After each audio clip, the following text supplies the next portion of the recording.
everyone, and welcome to our quarterly investor mastermind. For those of you who are attending for the first time, every 3 months for the last year and a half, 2 years almost, we've been getting groups of our agents and partners together to talk about investing in real estate.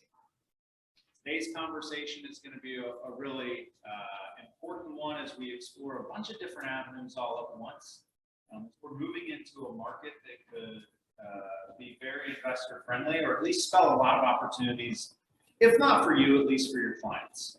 Right? If you never invest in real estate, if you spend time in this room, you're going to be a better agent to your clients who do. Before we dive in, as we wait for a couple of our other panelists to arrive, I want to turn it over to Jess Ivins, who's our Director of Operations for Greater Metropolitan Management, which is your property management company. And she's going to tell you a little bit about where we're at with that entity, some improvements we've made year to date, and what is on the horizon. So, Jess. Let's give it up for Jess and breakfast. Hi, everybody. I think most of you already know me, but in case you don't, I'm Jess Ivins. I've been an agent here since 2016, and I also run our property management division. We have just about 900 floors, which is almost around 2, maybe even closer to 300 more than when I started about a year and a half ago. So we're growing rapidly, which is also guys. We have been making a lot of improvements, like Mike said, to help the customer experience or client experience, and also the tenant experience. One really big improvement in the last couple months we made was our website. So we totally redesigned our website. Property owners can sign up for our services right on our website. Tenants can schedule showings online. So that's a really big thing that I don't think a lot of other property managers have. We just like showing time, basically. We are a full service property management company, so we can offer your clients everything that they need in-house in one place. We can even pay their bills for them if they don't even want to pay their bills. So we can pretty much do anything. That's what I like to tell people is not much we can't do for you. So we try to be as flexible and as accommodating to your clients as possible. If you have anybody that's interested in property management services, you can just give them my contact information. I also have some materials that you guys can have that's helpful for you just to add value to your clients. If you want, I'll be sticking around. You can give me your contact information. I'll email you guys some helpful stuff. It's good just to share with your clients, going to add some value to them when you're on maybe a listing appointment or you're going to inquire. So just let me know what I can help you with. Jess, I have a question. If I have a client who has a half dozen properties and they decide they don't want to manage them anymore, and so I refer to you. Yes. Fast forward 36 months, a life event that happens, and much like retail buyers and sellers, investment events that lead to real estate events, they call you up and they say, Jess, I'm ready to sell that package. What happens then? Yeah, so that's a great question. Another improvement that we made internally was before I started, we were not checking where leads were coming in. So obviously with my real estate background, like you guys, I wanted to start to track where leads were coming. So we now actually track in a database who referred us, if it was a referral, where the lead came from, if it came off line or call, whatever the case might be. And then if it is tagged as a referral, your name also gets put next to that client's name, so we know that you referred them to our team. So if I'm a real estate agent 36 months from now, when my client tells you they want to sell, those listings come back to me. Yeah. Versus in your database, would you already know that? I would just so Well, hypothetical I scenario wanted to here. say it. Yeah, I guess it's all about, right? It's a two-part. I mean, I didn't want to say that, Jeremy, but yeah, no.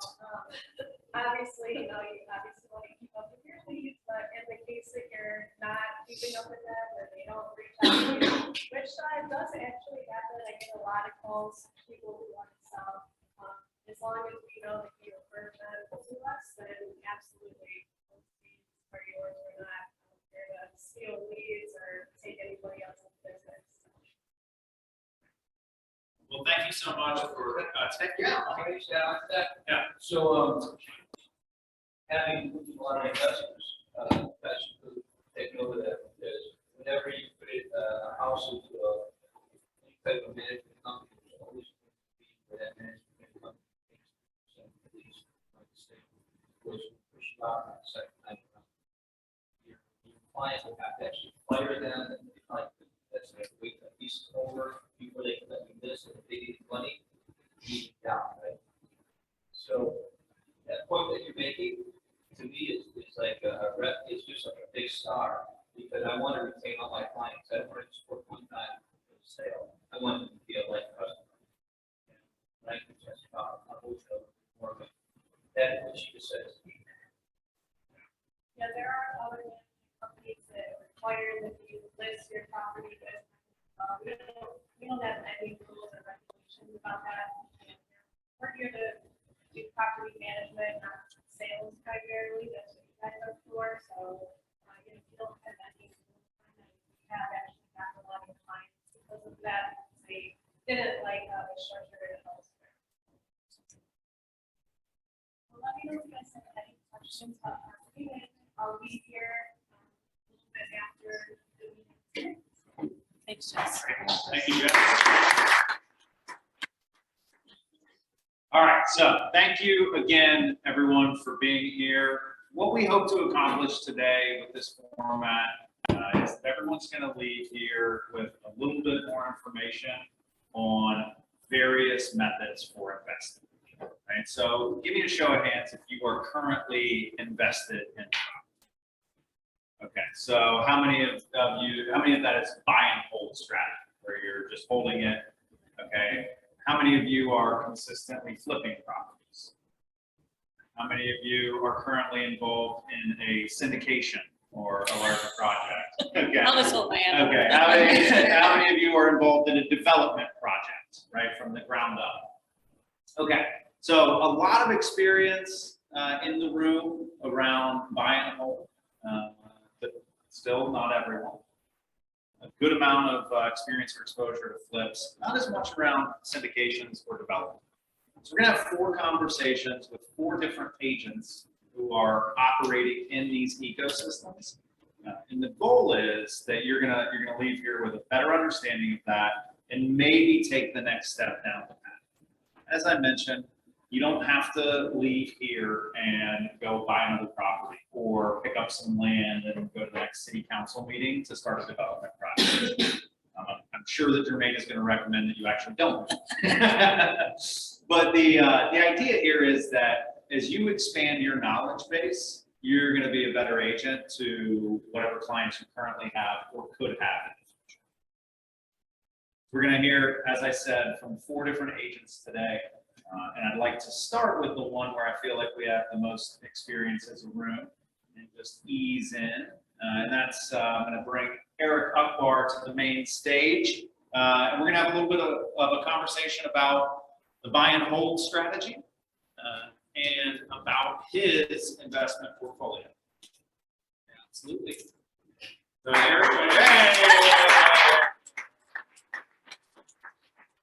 So Eric, why don't you give us an introduction. I know you spent the last 48 hours at Train the Presenter, so no pressure, but this better be a good introduction. So you train the presenter, Just you and I think. so you're the one who judging it today. And I think that that's probably most days. If anyone hasn't done that session, it is unbelievable. Invest in yourself is your best thing you can do. You should have that in your notes, like literally investing your own money into events like this or Train the Presenter. Best investment you can make.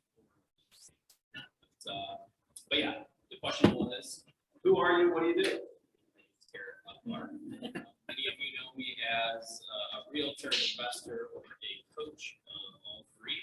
Some of you coach with me, some of you don't. And I started off as a mechanic back when I was 19, well, 16, I really started as a mechanic.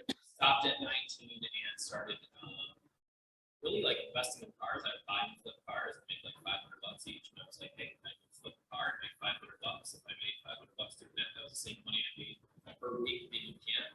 That was pretty cool to do that. Reality was though, if I stopped, what happened? I stopped flipping cars. What's that? The money side. That's exactly it. So I realized I needed a different way. I needed to somehow have passive income. So I watched one of my mentors who owned 3 properties at the time start investing heavily in 2006 and 7. I thought he was nuts buying these properties. It was crazy. How many of you think it's crazy to buy a $5,000 property? No, it's crazy if I did. It would have been, it did not feel though that it was a smart thing to do. I watched him invest $100,000, which was more money than I ever could have dreamed of ever having. And all of you flip. And we were watching people flip. And the challenge was what he kept saying to me was they're going to run out of money and run out of inventory when prices come back up, and he goes, I can sell them off.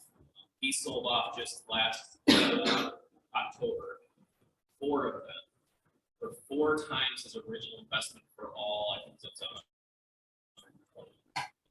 So if you didn't hear what I just said, he made 400% return on just selling off 4 of his properties at the 100. Yeah. He's up to about 120 now. So, yeah, pretty incredible how he predicted that. And I'm not against flips by any means. They're right at the right time, right individuals that run a business like I ran for flipping cars. I have no flips, but I really enjoy collecting money.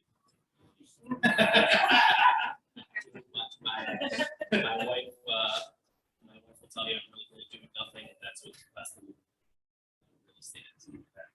That's awesome. So tell us a little bit about where you stand today from a portfolio standpoint. We own 42 properties. Mainly, it's going to be Euclid, Richmond Heights, Warrensville, South Euclid are where most of ours are. We have a mixture of half duplexes, single family, condo. That's about it. I'm going to show my ignorance here. You said half duplexes? Yeah. What's a half duplex? Half duplex. The weirdest thing in the world. If you've been in Euclid, for some reason we thought it was a good idea to share one wall. So if you have to do a roof repair, you have to knock on your neighbor's door or repair their roof for them. Otherwise, you're going to have half the roof one color, half the roof another color, half the siding this color, half the siding that color. There's some tricks that I've learned over the years of how to do it without having to spend a tremendous amount of money to share what that looks like. Oh, you were just being clever about single family homes. Yeah, no. All right, excellent. So, and you got into this in 2006. 2008 was my first purchase. 2006 is when I started working as an investor. Okay, great.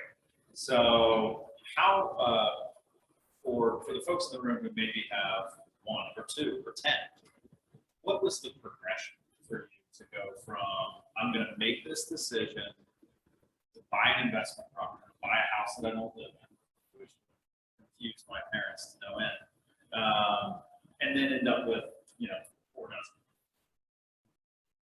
The question is, like, how did I transition from 1 to 42? Yeah, like how did you decide on 42 and now you've got there, or you're going to grade 120, and then like how did it build? So it gradually been something. Yeah, okay, gradually and so.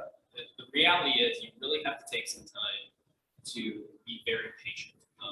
It seems very, very slow. Any of us who have invested realize that we should be reinvesting our money, and actually not only just reinvesting our money, but adding more money into it. That's the only way. If you know the rule of 72, that's the only way to artificially inflate it. What I mean by that is we're reinvesting the money that we have. We should be making more money in real estate, just keep pumping that into real estate and living off absolutely zero of our income.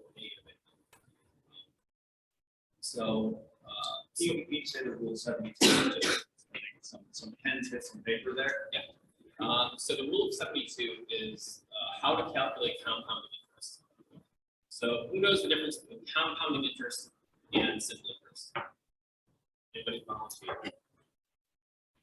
Who can volunteer? We learned the answer. Yeah. Who would like to volunteer? Bet you Ryan DeLuca does.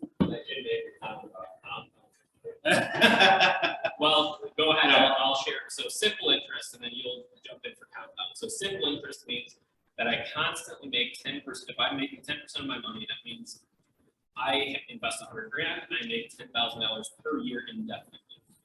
What would compound be, right? 10,000 a year.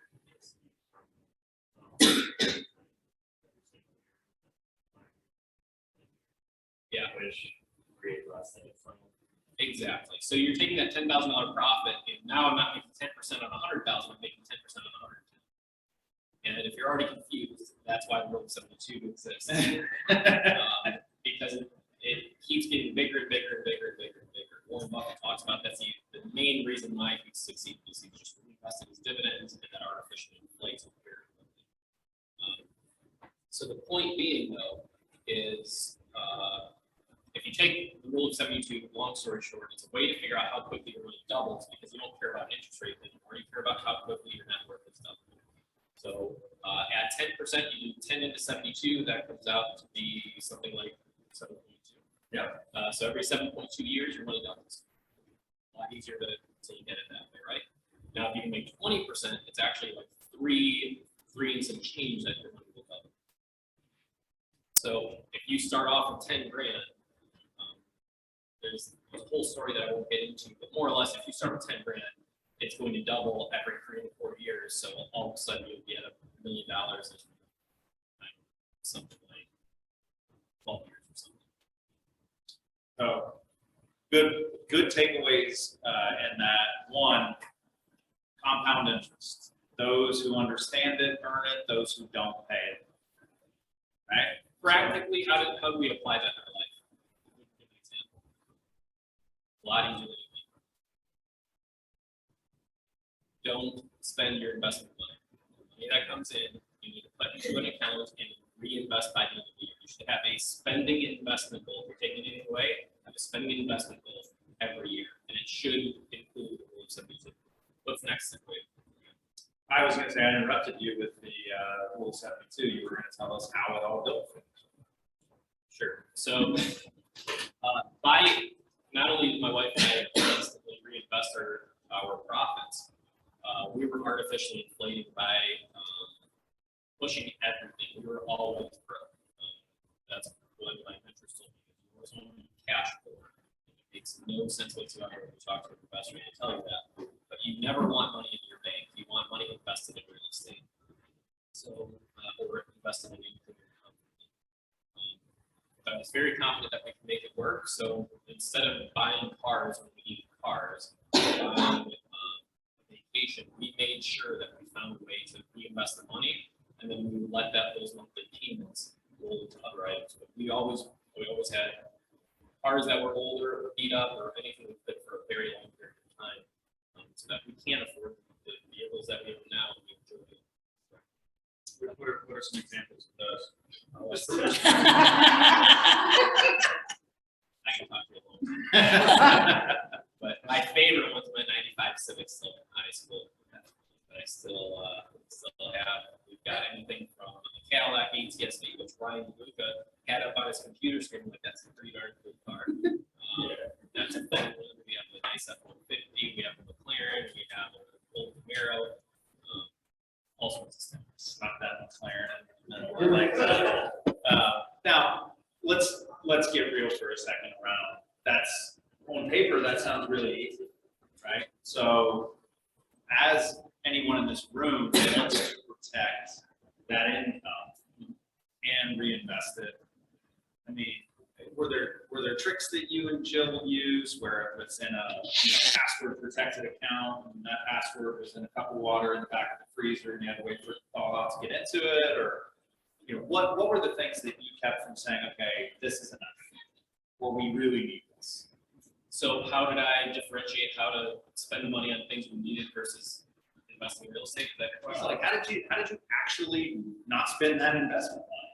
Right? Because I think in theory it sounds nice, but it's hard to do in practice. That's a really good question. And if you're really thinking about it, it's real easy to just sit up here and hear me say, oh, just didn't do that. But I remember a time when, like, my wife had an older vehicle, and every time she would turn in the parking garage, we put winter tires in. Winter tires were too big for the vehicle, just by a little bit.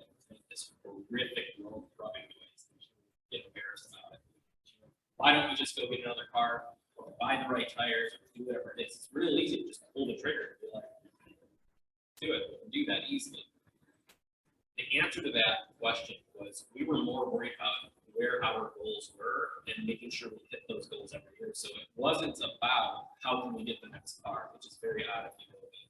It's about how could we end up with $1 million in real estate by the end of 2015, or whatever it was. And that was our constant driving factor.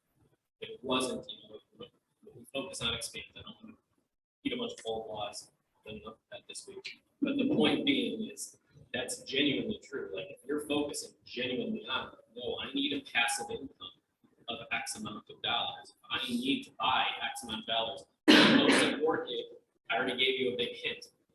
We should all have it written down. Have a spending goal. How much money do you want to spend this year in investing? And if it's $5,000, it's $5,000. If it's $1,000, it's $1,000. And good luck investing in real estate with $1,000. I watch people do it. I watch people buy houses with $0 down. You can't do that. I did one of those years ago. Great. The point being, though, is how can we have that goal and make sure we're investing into something? If it's a stock market, if you're confident you know the 3 rules of investing, we have time, we'll go over those today, but if you've been through my investing session, which those are, that's the question. If you have that investing goal, is it $5,000 a year, $10,000 a year, $20,000 a year? If nothing goes away from that until you can't buy a car, you can't buy food, you can't buy anything until you start investing first. I know that sounds silly, but I heard a millionaire, he was a millionaire by 30 years old. He said, I would rather get my house foreclosed on than take money away from my investments. That seems very counterintuitive. Yet, what would you rather be taken away from you? Your house or your investments? Your investments can afford anything you want, and your investments are what you need to protect and make sure you're paying first. Where do you see either coaching clients or anyone else in the investment world? What are they fixated on instead of spending? Is it unit count or net worth, or what is it that's the shiny object of the distraction? What they should be focused on is your question of, like, where are they making faults or where are they making the right moves? So if the goal is to focus on how much I'm going to spend, have a spending account, have a spending goal. Okay, that makes sense. I can get behind that.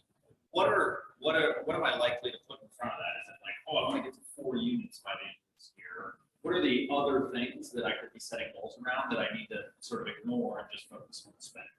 Yeah. What are the other things I need to ignore?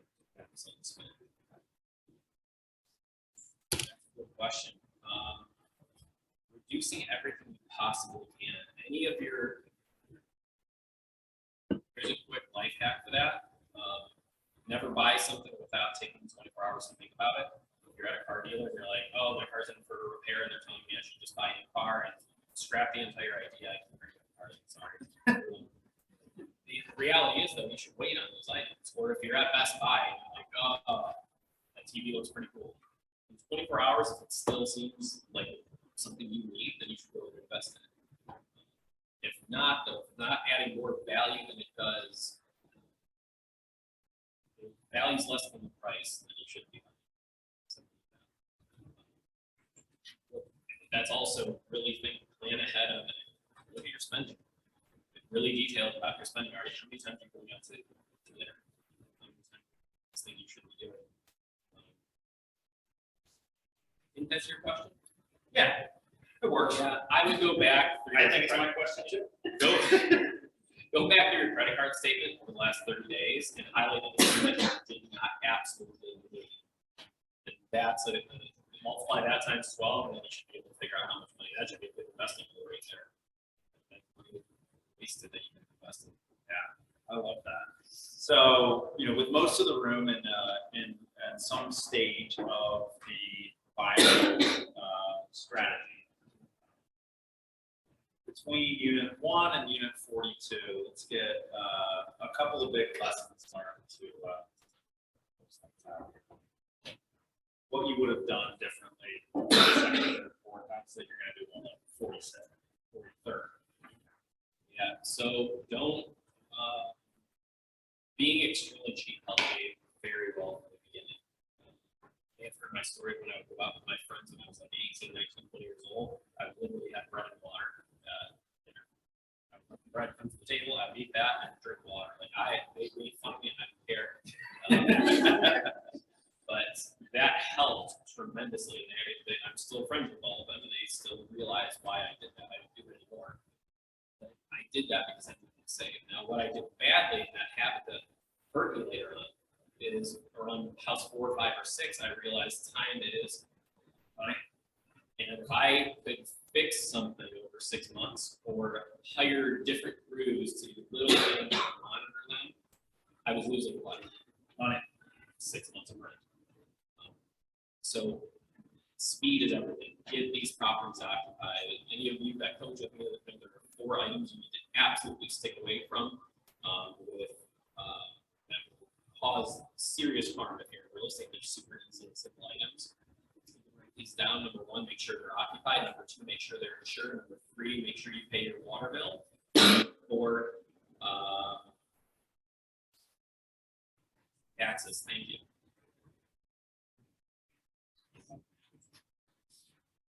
So yeah, those are the 4 items. Make sure you are all always doing those 4. If you're doing those 4, I've never watched an investor panel. That's what we can.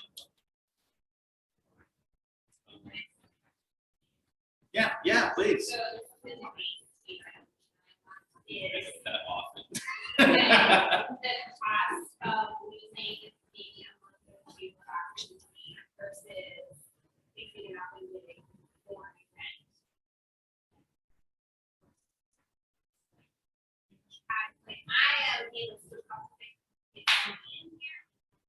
Maybe we'll get $1 before and he's like, I'd rather wait a month and get for everyone. So that's a very broad question, and what I do on that is I genuinely look at what those differences are and I calculate it, and I say, okay, how long and what's my availability too? Like right now, we have way too many projects going on. My main goal is to make sure that the property does not have a call gap. Like those are your biggest items to stay away from. So we make sure that they're good, safe, and secure. I'm not worried about putting the granite countertops in.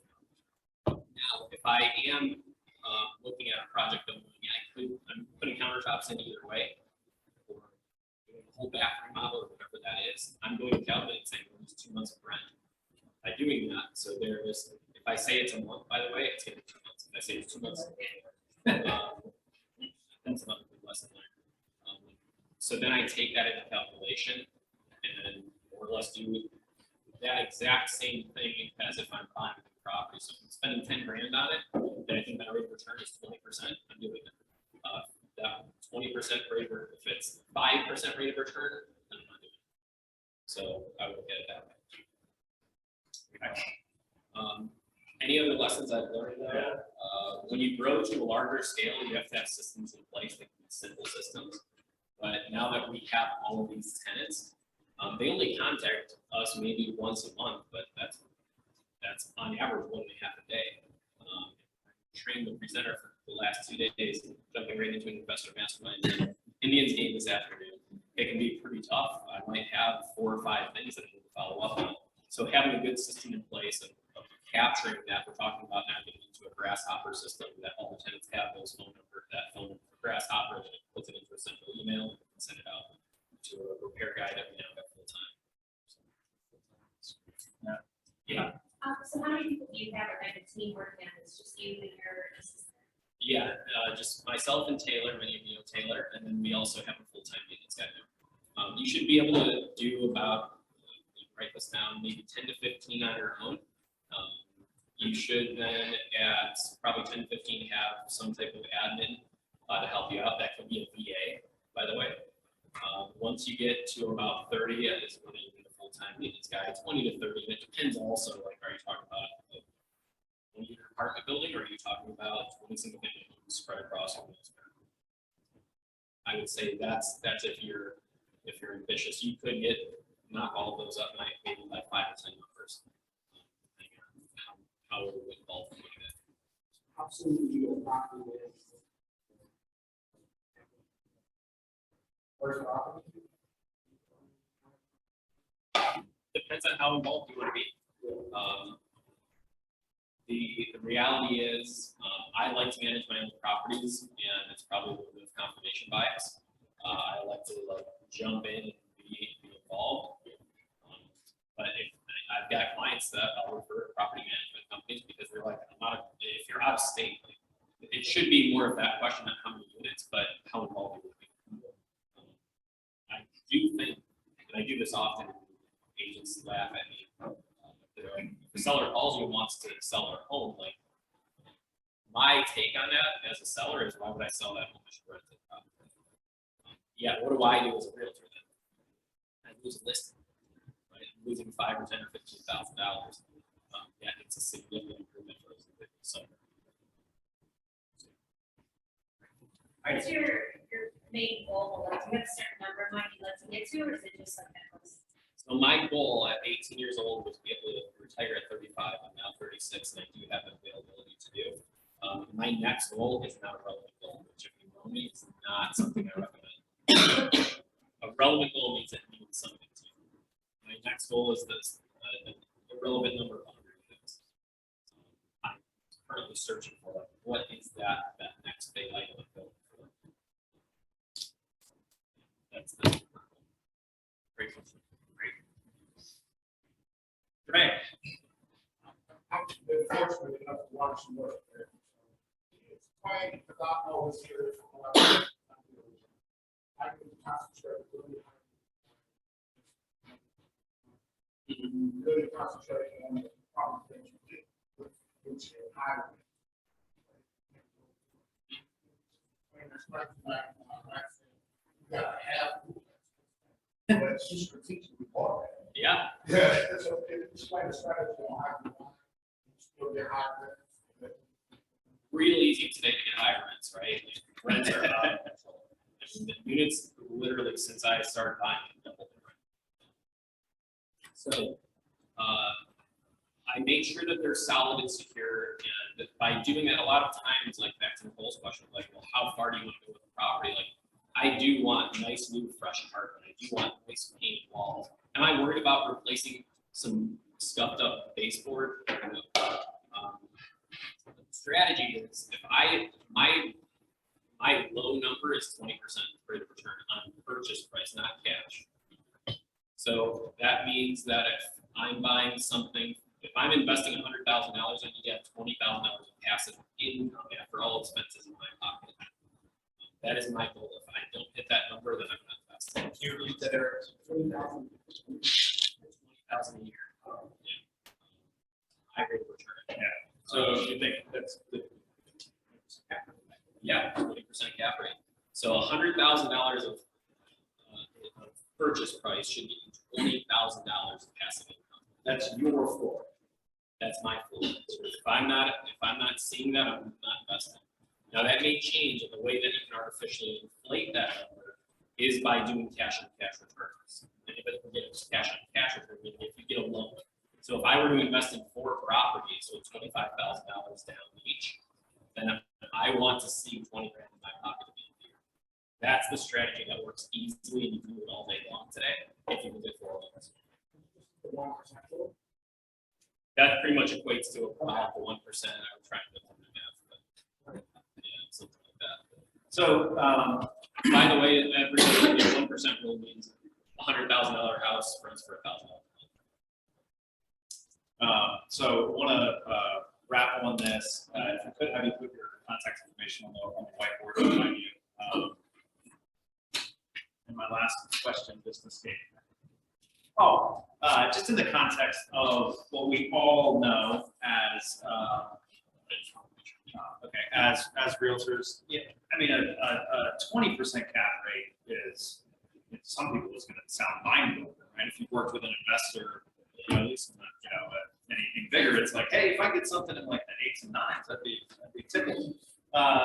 So how many properties are you looking at? What's your lead pool look like to get to one property, just for perspective?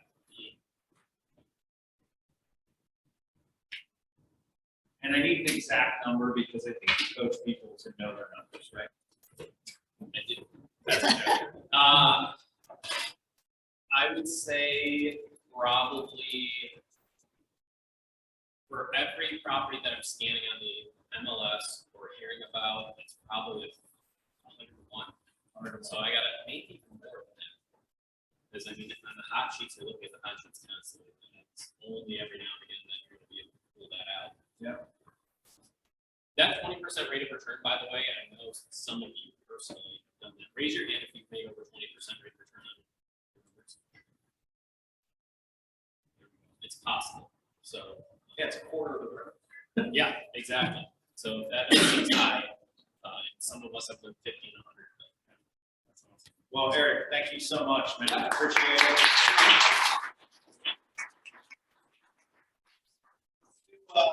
Before we bring up our next panelist, let's do one aha. Who had a good takeaway from Eric's content? Ryan DeLuca. Moving cash forward. Yep. Restaurants, every single Sunday. Yeah. Mine is a great example, and somebody who's still That's awesome. Well, guys, listen, Eric is an open book. He's a fantastic coach and a fantastic member of our leadership team. If you are interested in this even a little bit, please reach out to him. So next, we're going to bring up a really great individual who I've been getting to know better since his return to KW back in 2020, the fall of 2020. And so I want to bring Mike McCandless up to talk a little bit about what he does. Mike, thanks for being here. Appreciate it. I have to throw one thing out there before we start. I am nowhere near as disciplined as Eric. Yeah, I think that goes for all. All right, great. Well, tell us a little bit about yourself. Starting with your 18th birthday. Some things are left better off. But I got in the mortgage business in '97 and was able to build a good mortgage company. And around 2002, some of my employees came to me and said, "Hey, we want to start buying and flipping houses in the inner city." I said, "I have no interest in that." So they came back the next day and said, "Hey, Mike, you said you believe in your employees and you'd like to invest in them. We want to open up a company that's going to remodel and sell properties in the inner city." And I said, "Give me a business plan." They came back to me the next day. And laid out a plan. So I said, "Okay, I'll back you for the first 6 months. I'll cash flow you. I'll manage the money, the payments, the purchases. You show me you can do it. Now I'm turning things over to you in 6 months." They failed miserably. They were in it long enough, maybe 3 months, to buy 7 houses and leave me a debacle of mess. And so I picked it up from there. And something I didn't even want to do. I was so busy with my mortgage company. And matter of fact, in 2002, we became actually a mortgage bank. And so we had like 112 or 120 employees back then. That was big. Nowadays, you've got cross countries that are huge. But back then, 120 in Cleveland, I think we were the largest, or second largest. But anyways, I cut my teeth in the inner city buying and flipping homes, and it kind of went well because we had this inner city ministry that we coached churches and stuff, how to invest their money, and be able to come out of renting and go to owning. that we were providing these houses at the same time, and we knew that we could do all the quality. Eric talked about making sure that all the basics are covered, mechanicals, you don't have any problems with the furnace, if there's AC, the roof, plumbing, electric. And, one thing after another just grew. And, well, one thing I can tell you, and it's kind of the opposite right now, when I started flipping houses, it wasn't a popular thing to do. Matter of fact, nobody did it. There was so much flight out of our first ring suburbs that the mayors were just pulling their hair out. I remember holding hands with the mayor of Newton saying, it's gonna be okay. I said, what do you mean? Our houses are going for $20,000, $25,000 in 2002, 3, 4, 5. And I'm like, it's gonna be okay. You've got great services, you got decent education system compared to our metro. And nobody else saw the investment opportunity, but I did. And right now, as you're starting to invest in properties, some of these well-versed people investing, it's a hard time to invest right now. First thing I'd say to a new investor is hold on and wait and see what's up in 6 months. Get all your ducks in a row now, polish up on what you need to know. Don't buy it unless you get your numbers, because it's really hard to find an investment property. Anyways, we started buying more and more. And yes, we did it. We had falling price, so it kept growing. Before you know it, we were up to like 100 houses a month or a year, buying and flipping. And we had no realtors. I didn't believe in realtors. Oh, the irony. I thought, all they do is eat donuts and drink coffee. Who's a realtor? That's Vegas. Yes. And so we grew and grew, and I don't know, somewhere around 300 or 400 houses sold. I was taking all my leads. They wouldn't buy one of my houses. I said, go find a new one. Do you know how many leads that was a month? We got a TV show, we got radio advertising. So I mean, I had 70, 80 leads a month that I would throw away. The devil's in the details. I should have been capitalizing on that. Okay, be back on track. Yeah, so 20 years now, flipping. Let's talk about, well, what's the current operation look like? Because you've taken that plunge to become a realtor, and you're doing a lot with this on the rehab remodel, right? Yeah, so I'm kind of putting myself in the realtor remodeler mode. And what that does is a couple different things. For our investor buyers, we're talking about the management company. I can tell you what I did with a couple of portfolio buyers, but investors looking to build portfolios. So I was able to acquire the building first of all. And because of my knowledge in the trade and the real estate, I was able to put them on good properties. And I was able to also connect them with the management company, which means that I got money at the purchase. And by the way, when you have more to offer and not just the sale, you can ask for more. So I asked for $3,000 on each transaction, no matter what. So if you look at my HUDs on those transactions, you see like $1,200 or $1,500 for a foreclosure flip or a small, $65,000 sale. But then you see coming from the buyer side an extra $1,500 to $1,700 in the difference, because time is valuable.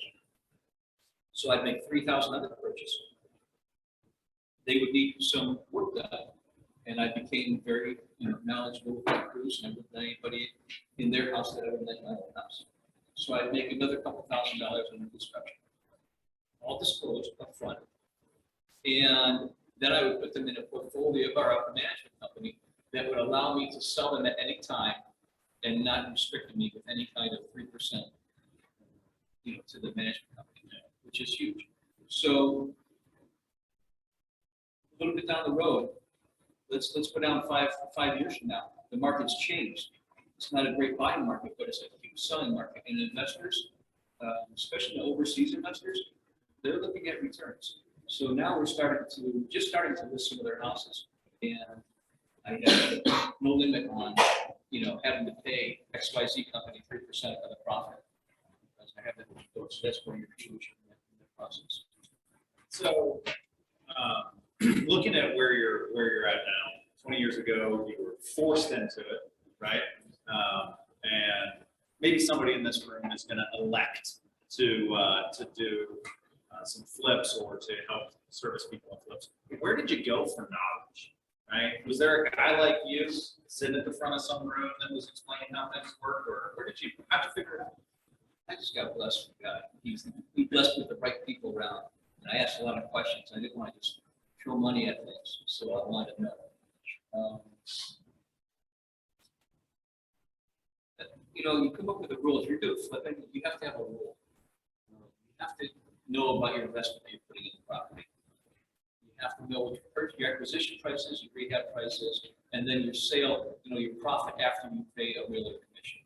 So I had a real easy, I was 85 all in and 125 to 135 sale price.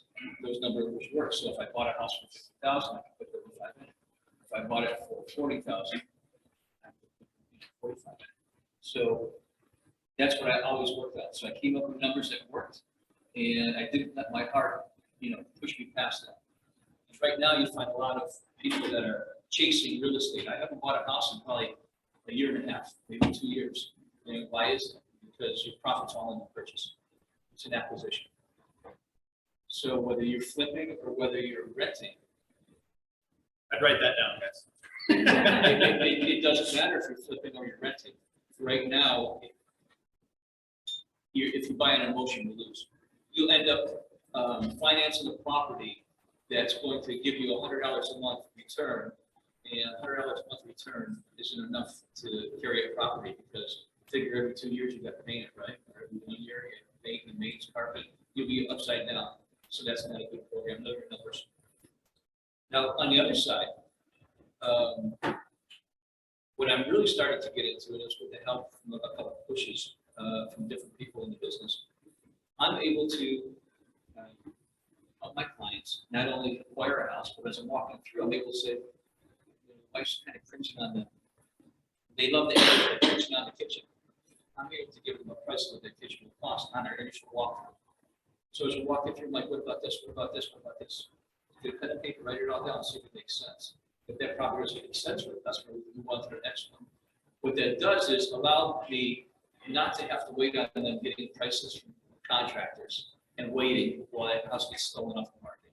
It allows me to be able to walk through that house and say, hey, location's great, school system's great. Here's what you have to put into it. Are you willing to move on this house? And right now, the inventory is so low. I think we need a couple extra tools. Because if you're just waiting on listings and sales right now, it's really tough to make a living. So I want to hit that iron hot, and I want to be able to give them the answers they need to make a buying decision. So in my what I do right now, the modeling end is a huge part. So you're a buyer, you're out of town. I can walk you through the house. I can give you all the numbers, and work to get the purchase.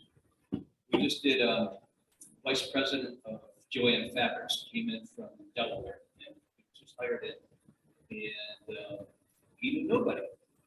Well, the $60,000 kitchen remodel ends up to be a $250,000 whole house remodel. And I'm not working on that house. My crews are. So that extra $250,000 of purchase from me will net me probably 20%, 30% of that. And that's a big help right now in a times when the market's slowed down. So I like to be able to complement my services to in the real estate with the rehab side. Yeah. So you're the fundamental or foundationary piece around rehabs and remodels and flips. This isn't maybe not a flipper's market. So you've transitioned a little bit more into this remodel. What's the scope of that business? Like I know you and I have talked about it, but and are you got any availability? I think there's probably a couple of people who need a good. Eric just raised. Yeah. I see. I'll tell you all your numbers. I'm not working for you.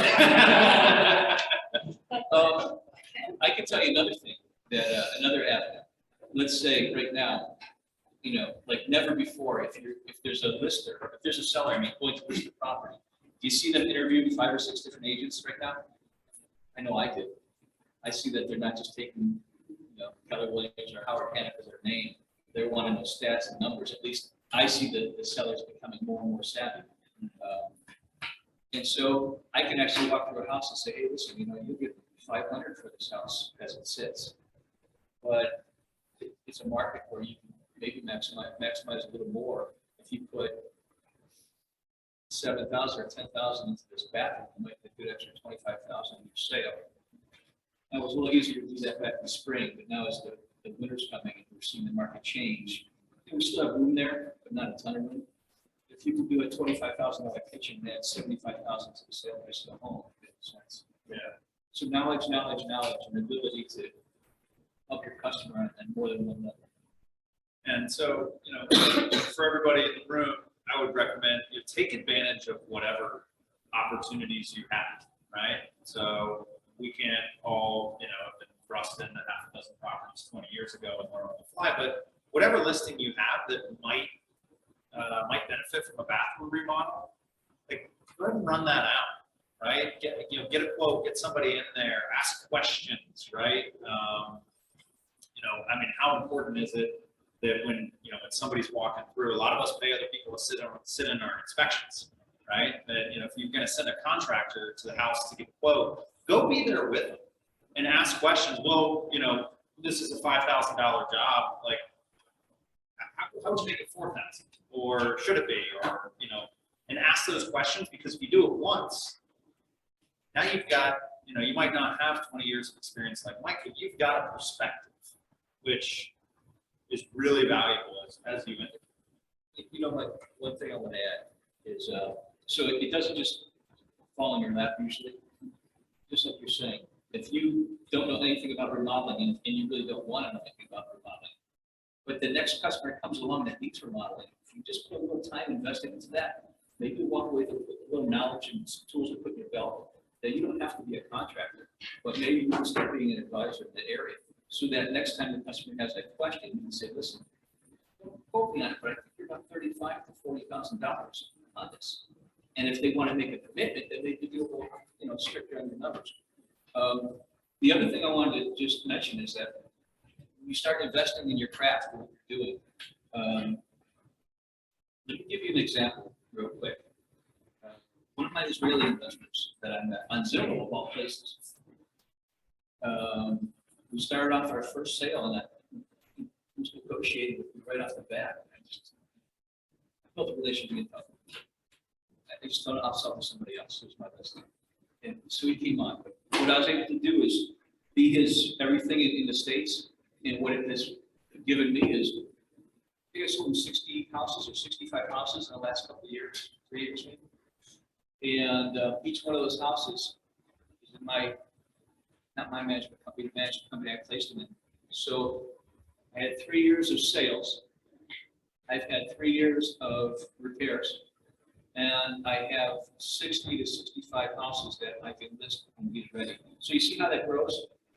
And so that one-time transaction that was an Israeli investor, which, Eric, how many Israeli investors do you want to work with?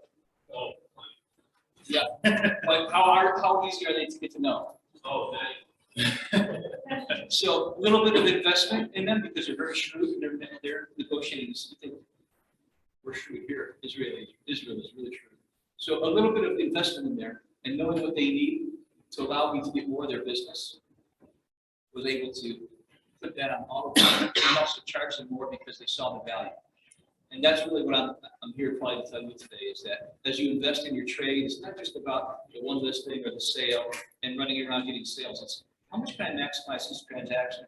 And especially right now when transactions aren't as large as they were several months ago. And there won't be as many next year, right? I mean, as we move into the shift, that's going to impact units. So making more per transaction is going to be a way to increase your earning. And I think what I love about that story you told, and then I'll open it up for questions, is there are 4 phases of our job, right? Search, buy, own, and sell, right? So you met them on Zillow, met them through search, you got the acquisitions, you supported ownership, rehab, remodel, and you're going to get the sell, right? So if you think about our businesses right now, right, whether it be from an earning potential or from a support of our clients, Are we operating exclusively on the buy bucket? Exclusively on the sell bucket? Are we supporting ownership by, getting our clients, information about opportunities to improve their home or equity in their home with remodels or rehabs or just somebody to clean the gutters, right? And then how are we putting ourselves out there in the search? I want to open it up for questions for Mike. Eric. Mike, what would force your Israeli clients? Oh, that's a great question. So when you start dealing with people that start putting together different buckets of portfolios, they have changes all the time. They have people that buy into buckets, they buy out of buckets. So forget about the market, just themselves wanting to have to liquidate one group of assets because of change of ownership. Now we have to go to the market. We have to sell, liquidate, and buy somebody out. The other thing would be that is, okay, so right now, the value on the properties has gone up. You said 4 times, right? So we've all seen that. So the investors that bought back when the market was down, they created a great portfolio, but to them, dollars and cents, it makes more sense to them to start selling batches of those houses off. So when the market goes back down, because we're at the top, and everybody, I'm not a guru at this, I don't know, I don't have a crystal ball, but they say with the foreclosures coming in with COVID, we should be in another buyer's market, right? Unfortunately, to make a buyer's market, something bad has to happen to people to get distressed property, foreclosures, whatever it might be. So we're coming into that. So as they see that, the smart investors are saying, okay, listen, how do I take my investment now and how do I double it or triple it? And some of that might be taking a portion of their portfolio, liquidating it to be ready to buy when the next buying round comes. Did I answer your question? Yeah. Do you agree with that? Yeah, I'm wondering if that could possibly lead to a crash. I don't see that. We now have, say, 30, 40%. Yeah. And they just say, how all of a sudden the market goes from 100 to 500,000. I don't see them before.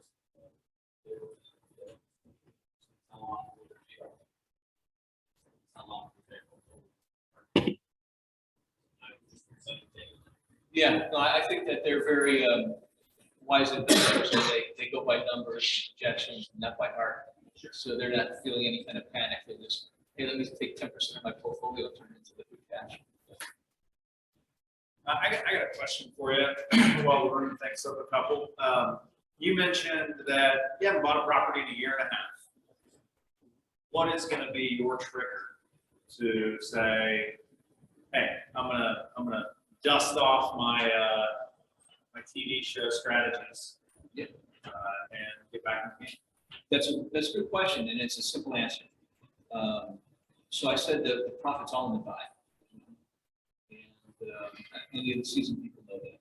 So we're realtors. We know what the max profit is, max sale price is in that market, right?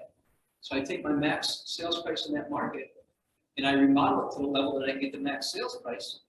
I take out the money that would cost me to do that and put in my percentage that I want. And I know I can buy the house for X amount. Back to my 50, 35, 85 rule. 50 in an acquisition, 35 for rehab, and all in at 85, and I sell for 125 to 135 because I know I want to make 35 before we have a transaction. And so if you can't, until you can do that, until it fits in that box, excuse me, Doesn't make any sense. Doesn't make any because sense. You're just wasting your time. Yeah. And especially now because the market is, we're seeing a little stagnation now. Even though we have less inventory, we're seeing the markets the buyers aren't really, they're buying, but it's not crazy frenzy that we saw. So as we're talking about stagnation in all the other things the markets are talking about, it's not a time that you want to get caught with paying full price for a flip. That'll be at the beginning of a BK for you. That's how we want to go. But know this, that when the time is right, not everybody's going to be saying the time is right. You have to do the numbers, then the time was right. I didn't listen to what everybody else was saying. I literally sat in the city of Euclid, telling the mayor, it's going to be okay. It's going to be okay. Holding his hand while he was just beside himself. And I bought over 400 houses in Euclid and remodeled them and sold, bought them for like around 25, 40 or 50 into them and sold it for 125. 125 when the market max was 80, 85,000. But if you know your numbers, you can adjust for improvements and such. So will you tell us when the time's right? No. Time is right, you probably won't hear from me or Eric. And there's probably a couple other people as well. Well, and, you know, I don't want to get into, I don't need to see your bank records, but in this period where you are, you know, you're not acquiring, you probably have a war chest, so that when the time is right, you can do what you need to do. I do. I have a war chest, and I also have different means of financing all worked out with people that I've worked out the numbers with.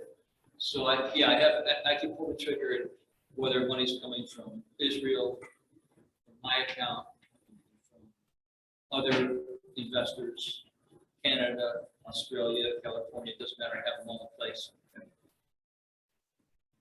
And there's a great takeaway as well, is that the opportunity comes, right? We want to be ready to meet it. So whether it is just having relationships, you know, tertiary agreements, or a war chest, right? Because an opportunity presented itself. If you can hit the 50, 35, 125 tomorrow, you can acquire that property, right? Give me 10 of them. Right. Andre, you have a question? Yeah, how are you finding your investors? How are you finding? Is it just over time? Well, this is not the way I suggest you do it. How I did it, you know, I just got some through Zillow, which is horrible. I don't use Zillow anymore, but at the time, it was a means to what I need. So they have investor groups all over that you can get involved with. But the biggest thing, if you're looking to acquire a client that's savvy, is you have to be able to take them to different places. I can take you, I don't just sell you the house. Like, for instance, the only houses I turned away from my investors that I didn't like because the numbers make sense. I wasn't looking for a one-time transaction. I wouldn't buy it for myself. I wouldn't buy it for them. They got to know that very quickly. After the first couple of deals that they wanted, and I said no, and explained to them. That's why they were willing to pay me extra premium to cover them, because they had their own private investment, you know, guy on feet on the ground. So the more you can offer to your investor, they will start to flock to you as people get to know what you can offer them. You know, most realtors on okay, for instance, you're selling you're doing a property for an investor, and it's back in the day it was a $65,000 purchase. How much effort did we put into that? Here you go. Yeah, if you want to, okay, here. Well, you have to have a little bit more than that. And once you can earn one piece of business, there'll become a time that they can't afford not to do business with you. And that's how it got with me. I said, I'm done, guys. I can't do it anymore. Why? Because I need more money. Just tell us. Okay, here's what I want. Would love that. I think, you know, Mike, as I mentioned, you know, we've gotten to know each other a little bit over the last couple of years, and I think it's a great representation of what's at the core of your business, which is part of our belief system, and that's integrity. I think you lead with that out front, which is something that I know everyone in this room does. But I think if you lean into your superpower, which for you is honesty and integrity, you're going to build a big business around it and create opportunities. So as we transition here, would you mind putting your information on the screen so we can, if anyone wanted to learn more or check out their model, they can do that. Let's get a couple of ahas from Mike's time.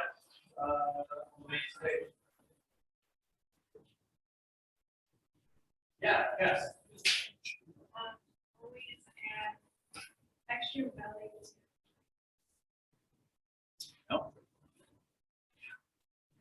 What are you doing a little bit differently than somebody else, such that you can just ask for more money at some point?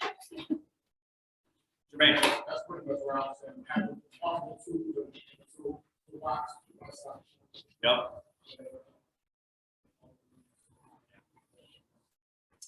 Yeah, I think, Andre, knowing your numbers. Yep.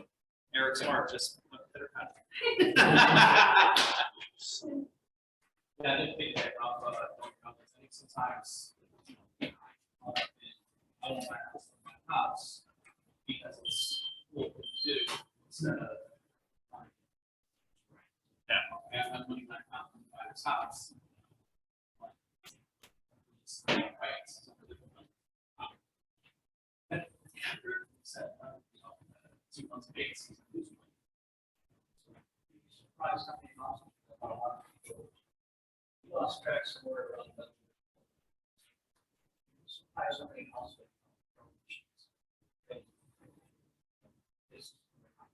And they lost their house. Because they blew up.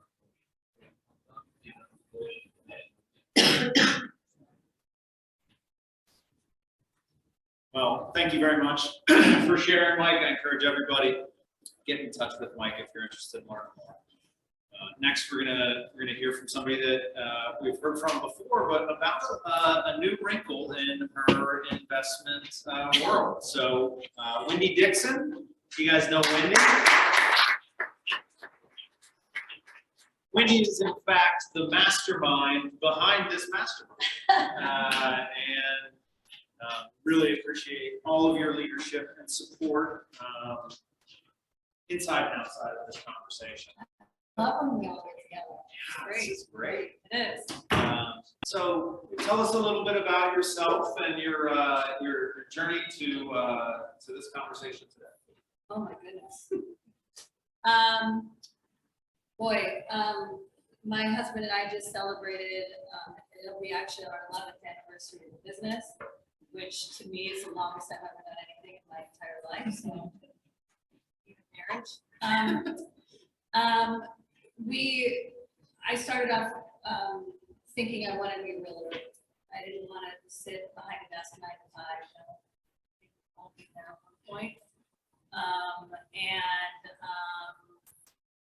A guru came in town. We've all either listened to the guru or gone to spend some money with a guru in real estate. And we signed up. It was called Fortune Builders, and it was in 2012 when we signed up for that class. No, sorry, yeah, 2012. And my husband and I thought real estate is definitely where you want to be at some point in your career, whether you're doing it passively or whether you're doing it as a full-time job, because it never goes away, right? Real estate is always, and there's always going to be real estate in some aspect of it. And there's just going to be the ebbs and flows of it. And I think that we started a little older in life. I was in my middle to late 30s, and he was in his early 40s. So that's late to start a lot of careers. But we do it, and you do it as successfully as you can, because your end goal is always different, right? You start in your 20s, your end goal is different. You know, your end goal in 10 years, like, you know, Eric said he wanted to be retired at 35. I didn't even start this business until I was 35, you know? So I think it's just a matter of figuring out what suits you and moving forward with that. So we had to start at flipping because we had to earn capital, right? So our main goal was to find money. You know, a lot of gurus say you don't need the money, you don't need any money in the bank account. You want to have a little skin in the game. I don't know if that's necessarily always true, but the fact is that we did it without the money. So we developed relationships. We went to real estate investing events. We went to meetups. We went to education wherever we could find it, right? And we had a good group. I mean, we spent the money we had on the education, right? And that's a different way to approach it. And we got into flipping, and we've been doing that solely for a lot of years. We've done buy and holds for sure, but the building the capital so we can invest in larger dollars is kind of what we did. So we built relationships. That's the key thing to real estate is relationships. So real quick, if you didn't write it down what Eric said, invest in yourself first. right? Yep. With your time, which is being in things like this, so don't miss these opportunities, or through formal education. If you did write it down, put a star next to it or take out your highlighter because I'm sure when we watched the tape on Mike, it came up there as well. You're going to hear that time and time again. Yep. So, you know, starting with the flipping, done some buy and holds. Now you're doing something pretty cool, which is referred to as syndication. So just a quick show of hands in the room. Who knows what syndication is? All right. So we're going to move into that getting educated portion. Would you explain a little bit about how syndication works and why it exists? So again, we didn't just jump in to large commercial real estate deals. That's not a smart move. So because of all of this, there's many ways to get involved in what you want to learn, right? This is one way. This gives you like, oh, I want to do what Eric's doing, or I want to do what Wendy's doing, or I want to do what Mike's doing, or Jermaine. It doesn't matter, right? It matters how you approach it. Who's doing it well in the industry, right? Find that person. If you can call them. If they have a mastermind, think about investing in that mastermind. And that's kind of what we did, right? We invested ourselves into Fortune Builders, which is a large national real estate company that shows you all the nitty-gritty sides of this business, right? But when you take a step to syndication or commercial or raising larger dollars, you really want to have people that understand it better than you. You know, you don't want to be the smartest person in the room. You know, you don't. So we joined a little over a year ago. We joined a group, a small mastermind group of people that are doing this at a high level, right? To learn how to underwrite a deal, right? Just like Don and the banks do. We have to underwrite the deal. What do we need to see in order for us to know that we're making a safe commitment, right? So we need to know how to do that. We need to know how to let people know what we're doing. You know, this is how we're raising money. This is how we can move profit. You know, we need to learn how to do that. We need to learn how to find the deal. Right? How do you do that? How do you find an apartment building that needs a little love that's going to passively make you money maybe in a few years to come? Yeah. Right? Not today. That's the different kind of level it is. It's learning how to do it first. And we joined this mastermind group and it's the best thing. David leads this side of the business up and he must have underwritten. Taken a building from a broker and just dissected it in every way you can dissect it, right? And followed the numbers and underwrote it. And he probably did 50 to 100 before we. David's your husband. David's my husband. Business partner. If you guys remember, actually, what was that, about 6 months ago, you did the case study on a flip. Yes. With David, which was really cool. Yeah, breaking it down, it's important to have this. Yeah, and I think, you know, it's the idea of a lot of this, right, is super sexy. But you know, there's a lot of, right, 2 o'clock in the morning, David basking in the glow of a computer screen, Yeah. trying to figure out, you know, when taxes went up the last time, or how they're going to adjust, right, those sort of things. But if we do that at a high level, we certainly reap the benefits. So what does it mean to syndicate a property? So you got this, let's say we got this big apartment building in a kind of a cool area in Columbus. How's that work? So a lot of it is first the analyzation of the property, right? Like we said, underwrite it, make sure that you know the ins and outs of the deal, what kind of rents are coming in, where rents are going. And then there's something that's called a letter of intent, which is almost like a contract. It's not holding you to anything. There's no earnest money put down. But a letter of intent, right? Unbinding, correct. And I think the most important thing about being in any kind of a syndication or trying to build a multifamily commercial type of portfolio is the team you put in place first. So as much as I can say, go look at a property, write a letter of intent, go find the money, who's your real estate attorney, right? Find and interview a good real estate attorney. These guys are the guys that are gonna drive the bus. That's a big, big portion of it. Make sure you know that you have people that know what you're doing. Other investors, we invest in our properties, we use private lending, a lot of you guys know that. So engaging those people. Hey, we're getting into this side of the business, let me give you a little information on that. Making sure that you have a mentor, somebody that, like me or David or Eric or any of the guys here that are doing this at a high level, any kind of investing, ask questions. What do I need here? What do I need to do? How do I need to approach this? I think that's the key to have a good team. It has to be organized. This isn't something you can just jump into, right? You have to be organized. You have to know where your numbers are, where the money's coming from, who your partners are in the business, who's the broker. Have a relationship with the broker. That's a big deal in commercial real estate. Get to know some of the commercial brokers. You guys can do that now. Yeah. Hey, how are you guys doing? What's different about commercial real estate than residential real estate? Buy somebody a cup of coffee. It's the brokers, the attorneys are keys in these kinds of transactions. You need to know where you're at and who your team is, what they're going to approach, how you're going to purchase. And that could be a good takeaway.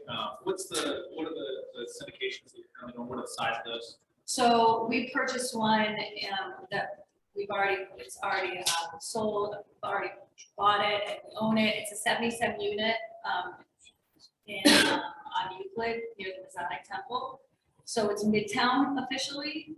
It's an old historic hotel that got converted into residential. That's 77 units. Right now, we're working really, really hard on 153 unit in Columbus.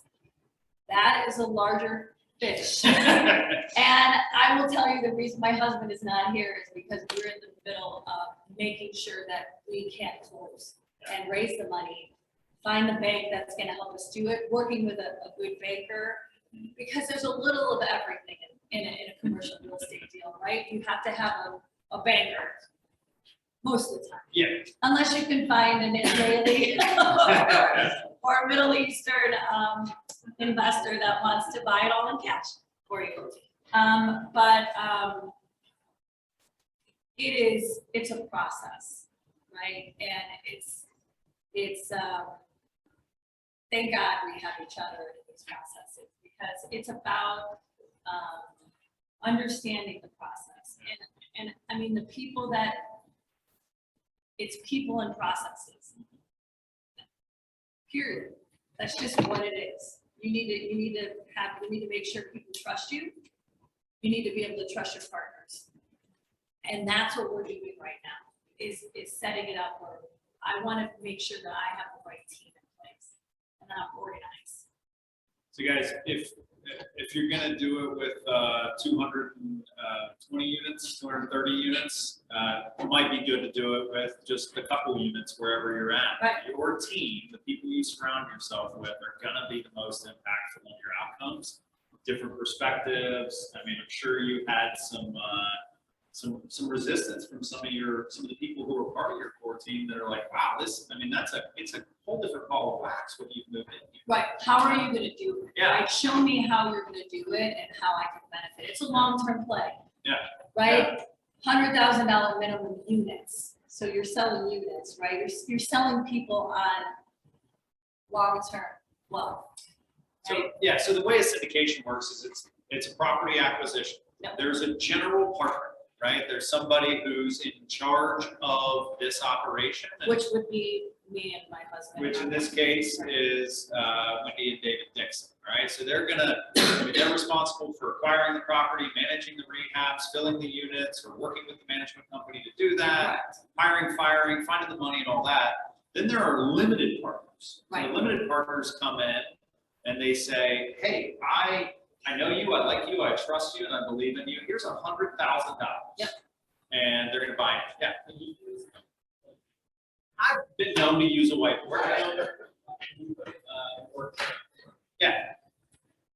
You talk me through this, just talk me through how it's set up for you right now. Okay, and this is a great way to look at it, because this isn't a single purchase. This isn't just Wendy and David Dixon buying commercial property, right? There's a lot of people involved. Right. So my husband and I and another partner of ours, we are the general partners. So we're the one, like he said, driving the bus, right? So we're the people that are finding the deal, underwriting the deal, in charge of when we close, who our partners are gonna be, who the property management company will be, who's the real estate person and everything else.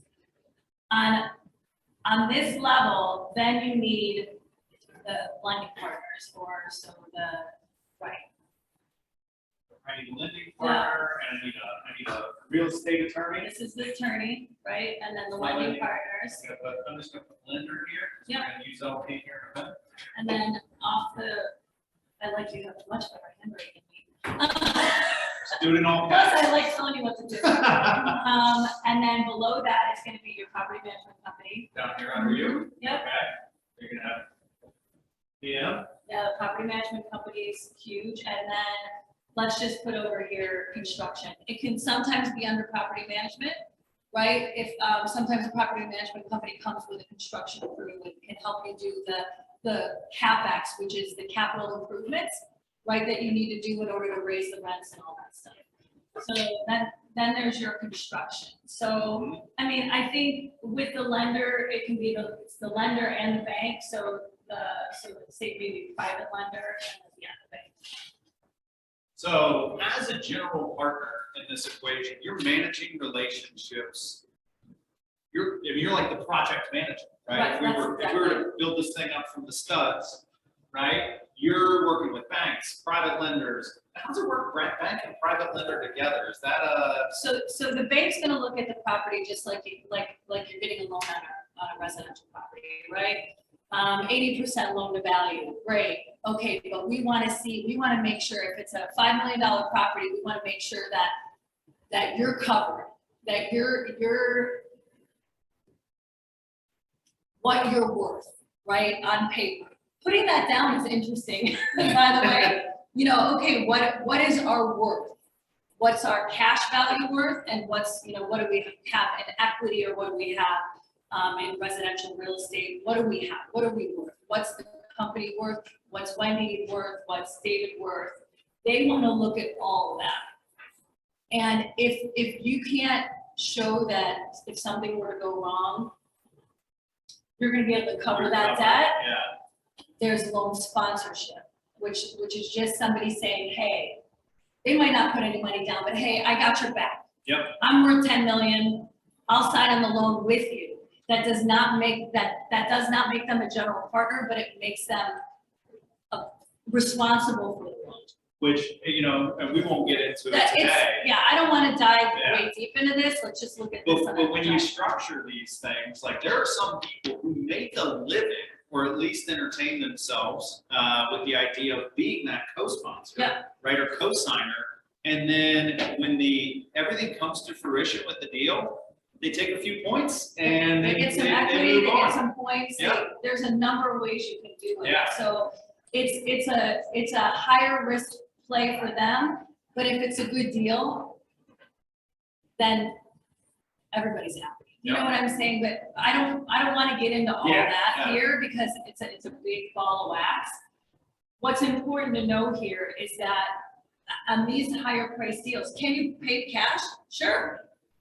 If we have talked to a guy in the Middle East from Dubai that's like, hey, I want 10% equity in the building when we're done, and I'll help you guys bring the cash to the table. So a bank is still involved. It's like saying, okay, I need to put 20% down, right? The bank's gonna give you 80%. You need to come up with the other 20%, right? It's the same process, just on a larger scale. There's still a bank, right? Yep. And then you have your lenders, and then you do the capital improvements and refinance. It's kind of the Burr effect, like on steroids.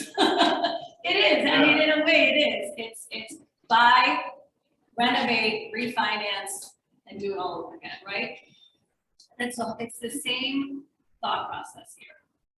And all these people down here, right, which there's a fixed number of opportunities. Right.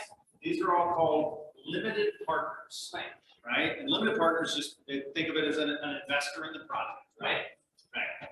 So there are a number of ways to invest in something like this. Like Mike was talking about units, and if units just easier to say, hey, the minimum is $100,000. Here's what's going to happen. You're going to get 10% of your money while we're fixing them up and raising the rents. So you're just going to get 10%. You have $100,000, you get 10% of your money until we refinance, right? That's great. 10% of your money. I mean, to me, that sounds great. I know a lot of people want 5% of the money, even today. We were talking about 20% and all that stuff, but this is like just a very basic way to look at it. 10% of your money until we refinance. Then you get equitable shares in the building, right? So you get your money back, you get your interest, and you can say, I'm good, yeah, that's what I wanted. Now I'm gonna go buy my own flip or do whatever you want to do with a reinvest that Or interest. yeah, I'll do the next one. Or do the next one. But the way we're structuring this is you are gonna be part of the owner of this building, right? $100,000, you get your interest after 3 years, turns into 1.7 or 1.8% equitable share in the building. So that's gonna grow over years. It can be a long-term play, and that's what we're looking for, long-term plays. And a lot of people are interested in that. You have kids, you wanna put them through college, say they're, in grade school, by the time, all these funds come through, you're gonna help them pay for school. So I put in $100,000, I make 10 grand a year for probably 3 years. 3 or is what 4 it's years, drawn yeah. out at. So I mean, they make 30 grand, you refinance, I get the 100 grand back. Right.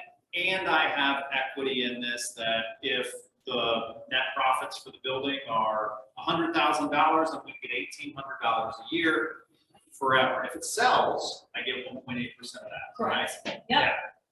And you're not responsible for, that's what the general partnership's about. In an operating agreement, you're called like a class B, right? Yep. So you're gonna be in this for the investment, the passive side of it, right? You're not making decisions on when you're gonna sell, when we're gonna sell. So that's why it's really important. It's a lot to look at, but it's really important to look at what the deal is.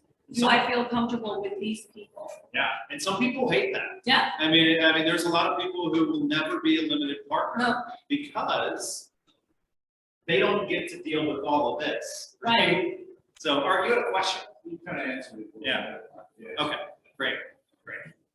It's a very unique way of approaching real estate and, but it's also what I wanted to bring today. You guys have heard my flipping and how to flip and 70% loan to value.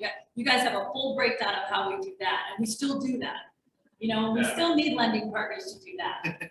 But this is a long-term play, right? This is a investment in your retirement. Yeah. I mean, it's investment in your future or your kid's future or your family's future. It's just a different approach, right? It's not as much a hands-on approach. This looks like a good deal to me. I like the way this interest looks. I believe in you guys and what you're doing and the partners that you put in place. And passive. Yeah, Which all Jermaine.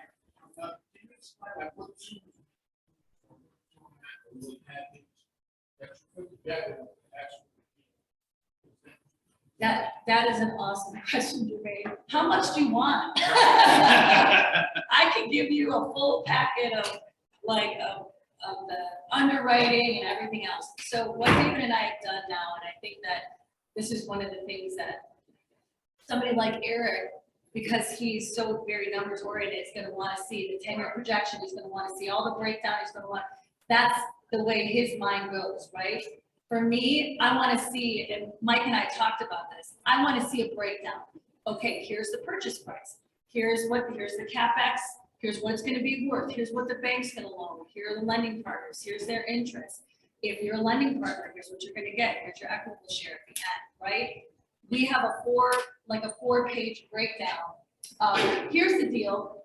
You can look it up. I can give you all the information on the deal, whatever you want. Here's the deal. Here's what the numbers look like for everybody, right? Here's what a lending partner breakdown looks like. Here's what it's gonna look like in 10 years. Here's what it's gonna look like in year 1. You're gonna get your 10% interest. You're gonna get updates quarterly, right? I'm huge on that. Any lending partner, they get updates from me. Like, here's where the renovation is, or hey, we're waiting on the city, quarterly. You're gonna know where your money's at. You're gonna know what's happening with the renovation. And then here's what's gonna happen in 5 years when we refinance. You're gonna get your money back. You already got your interest, right? You get a little kicker, and then your equitable share is gonna just sit there and earn money. You could be, doing whatever else you want to do. So it's really passive, but it can be as detailed as you want. Like, I can give you gobs of information, but I don't want to overwhelm anyone. No, I think this is. So I think it's a different way to approach investing. Yeah. I was telling you on the write up, we can invest in real estate. You can do so many things with real estate, right? What suits your life today? The stock market's volatile right now. I think yesterday was one of the worst. Got smoked yesterday. Yeah. So, not that the stock market, of course, the stock market, Art and I were talking about this yesterday. Stock markets, it's going to have its ebbs and flows, right? Yeah. It's going to go up and it's going to go down. If you're not active, if you're passively just investing in mutual funds or whatever you're investing in, this is very direct, right? Real estate, if done right, it's very direct. This is what you're going to get. Is it going to fluctuate? Yeah, of course it's going to fluctuate. But making sure you buy right, making sure you have the tools and the people in place is a big deal. It's a big deal.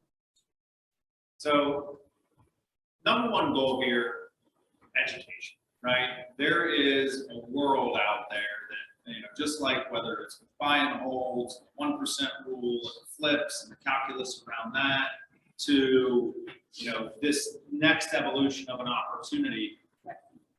You can go to the ends of the earth with the information on how these things are structured. Actually, Andrew Ginter and I spent time at a mastermind during a mega camp back in August with a group that runs syndications, just an opportunity to learn.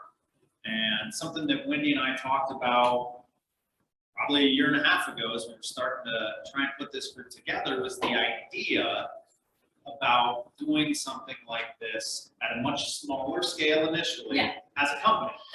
Right? So it might be that, you might not have $100,000 to get a unit in Wendy's current project. If you do, you're going to get our information here in a second.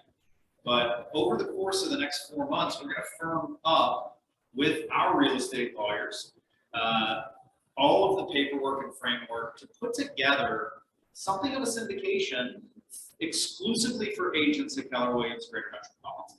And the first group that we're going to go to with that opportunity is the folks who are in the investor mastermind or participating in it.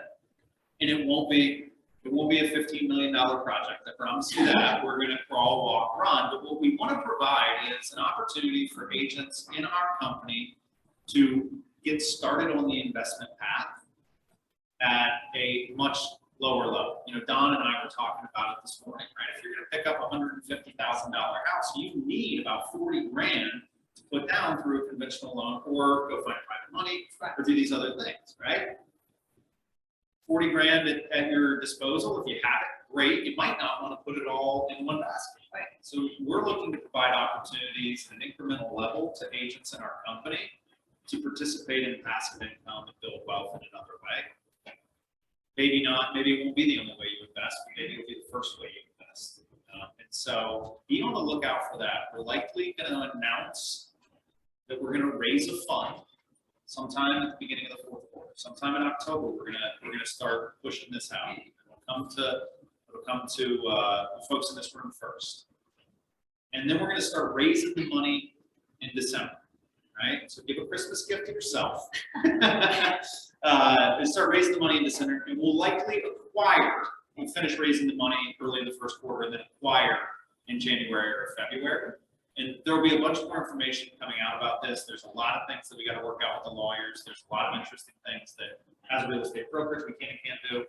But what I want you to know is that we are, as a company, trying to think like a top producer, or think like a top investor, and then bring those opportunities to everybody else. And really appreciate, your foray into this world has really spurred a lot of thought for how we can get more people involved in opportunities. And I agree, and it doesn't have to be scary, because we have such a wonderful brokerage here, and we have so many different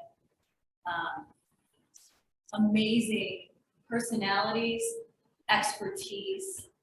This isn't, you're not doing this alone in this brokerage, right?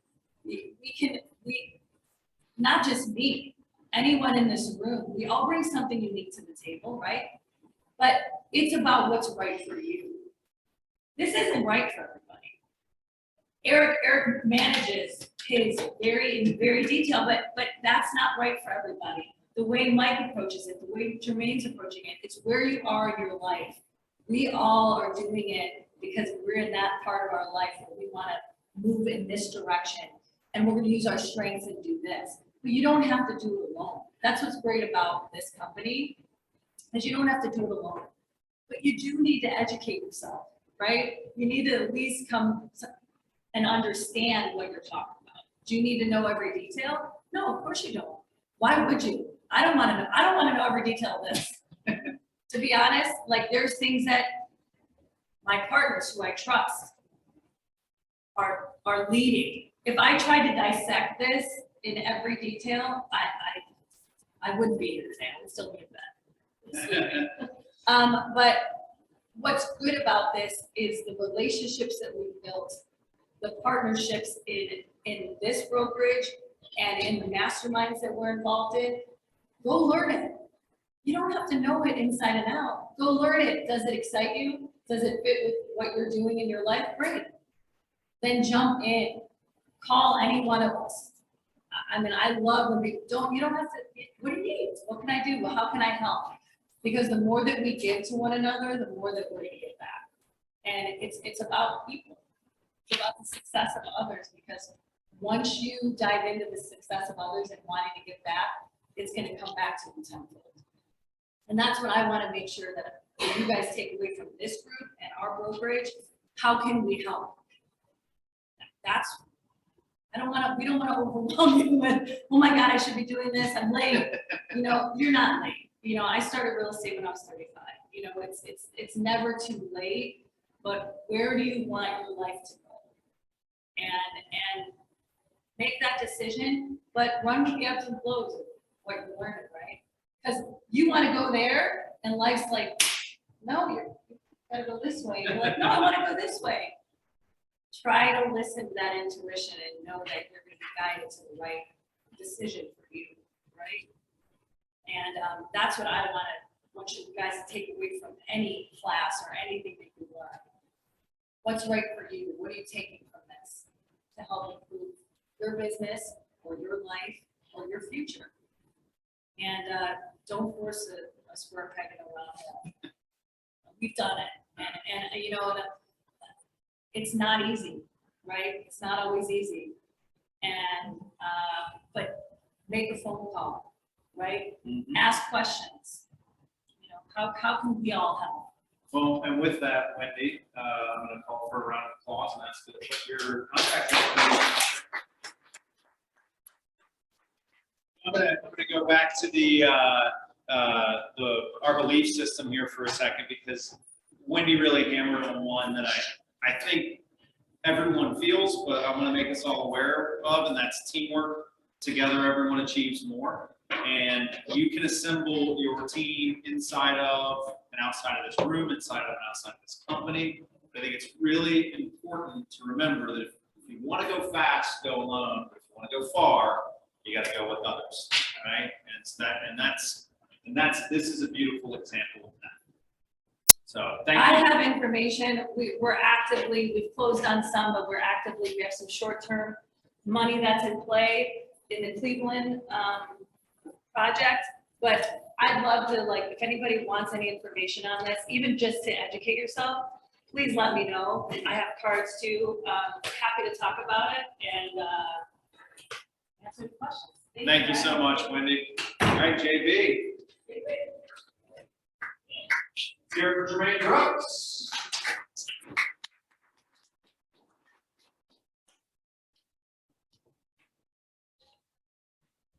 I was sitting back there trying to figure out how I'm supposed to sit in this chair across my leg. It's not gonna happen.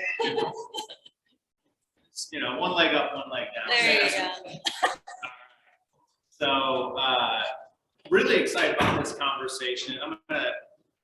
Hopefully we're gonna be able to tie everything together here, but you've done a lot of the things in some way, shape, or form that we've heard about today. Lots of work with investors, lots of your own investment properties, flips. You know, Jermaine actually took me through. We did a ride around. And walked through houses, and he was like, "Okay, you see this? That's going to be X. You see that? It's going to be Y." Great source of information here. But you know, I think April of last year, you broke ground on a project, a development project, right? I want everybody to understand a little bit of the why, right? Talking to you about it, I'm sure we'll hear a little bit about it. It seems like it's very challenging. And you probably knew that going in. No, I didn't. Okay, so what led you to say, like, I want to do something from the ground up? Just the evolution. I mean, you guys put this in order like this. I mean, that's pretty much how I started. Buying a home, flips, then now we're to syndication, raising money, funds, and developments. So that's how it was just an evolution. Just came to a point where just wanted more. He wanted to leave an impact, legacy. And me and my two friends from high school, we just had a conversation on it. And we could keep flipping houses, we could keep selling houses. How many rooms do you need? What can make impact on the community? And we went on a mission, that vision, and didn't know it was going to be as tough as it was, but it was what it was. Like all my lessons through like flips, buying homes, I didn't go to any seminars or anything. I learned from the school of hard knocks, just hitting my head, figuring it out, lost it all, got it back, and you know, that type of thing. But one thing on the development side, I can say it was education from being around in different rooms. Understanding, my mom pretty much was a key. Really? Yeah. She worked in City of Cleveland land for 35 years. Wow. So I grew up with her on the properties, understanding eminent domain, understanding real estate, but never paid attention to it until it was like when I started working at the city and understood all the ins and outs and all that. That's how this works. And it was understanding all those connections, and putting the pieces of the puzzle together. So I guess that was my education. Actually getting a job in the city of Cleveland, talking to my mom and just understanding what she did and understanding how that fits in what I love, which was real estate. So let's talk a little bit about. I want to pause and I want to capture something. Whether it is selling real estate, it's investing, it's flipping, it's syndicating. Being in touch with why you're doing these things and the impact that you want to have on your life or somebody else's is going to get you through going through 100 properties, right? To fully underwriting dozens before you find one. If you don't know why you're doing it, right? 20 minutes into the first city council meeting, you're out, right? So, you know, before you buy your next investment property or your first investment property, have a conversation with yourself, have it with your loved ones, have whoever's important, and really get in touch with, yeah, man, it's gonna look great on a spreadsheet, right? It's gonna bump the net worth, or you know, your name's gonna be on the sign. You have a big party for a groundbreaking in the rain. But why, right? What is that? What is the bump in your net worth mean for your timeline, your life, or whatever? And so I think that, you know, what I love about all the conversations we get to have is that it does come back to, you know, that putting a dent in the universe, making an impact here. So tell us about the project then. All right, so, and how did we get here? I was sitting there thinking, like, how did we get here? We said we were gonna start a development company. And I had a house on East 61st, and somebody called me, guy, yeah, bought a house, and I wasn't even his realtor. And he called me, and he said, I got a house on 61st, and I want you to sell it. I went over there, and I was like, wow, this is Lee Park, this is tough, and this education, just knowing the area, knowing what's going on. And I said, well, how much you want for it? He was like, $8,000. I was like, I'll buy it. So I bought it, but before I bought it, I pulled a parcel map and seen that the Cuyahoga County Land Bank owned everything over there, and the city of Cleveland Land Bank owned it. So I said, if I buy this, I got skin in the game. The county, the city, something's about to happen. And that was just my thoughts, and that's how we started the development. I took it to my friends Will and Rich, and I said, look, something big's about to happen. And why can't it be us? I understood the process of going to the land bank, getting land.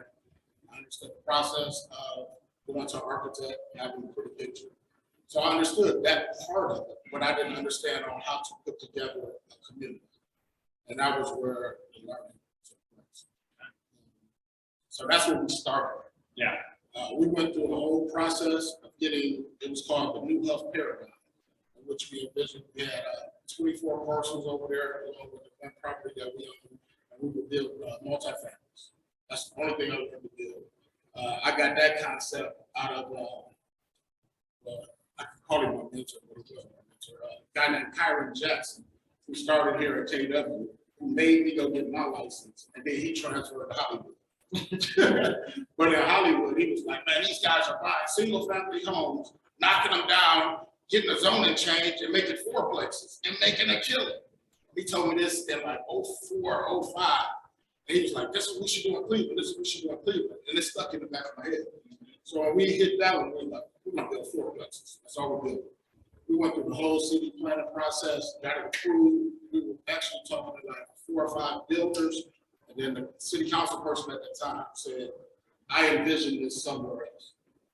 We're 40K in on plans, months of meetings and productions and everything like that. But it was a learning lesson. You gotta have all your nuts in a row. You gotta make sure all your relationships are solid and things like that. We didn't let it break us. We left that meeting upset, and we got off the highway on 72nd.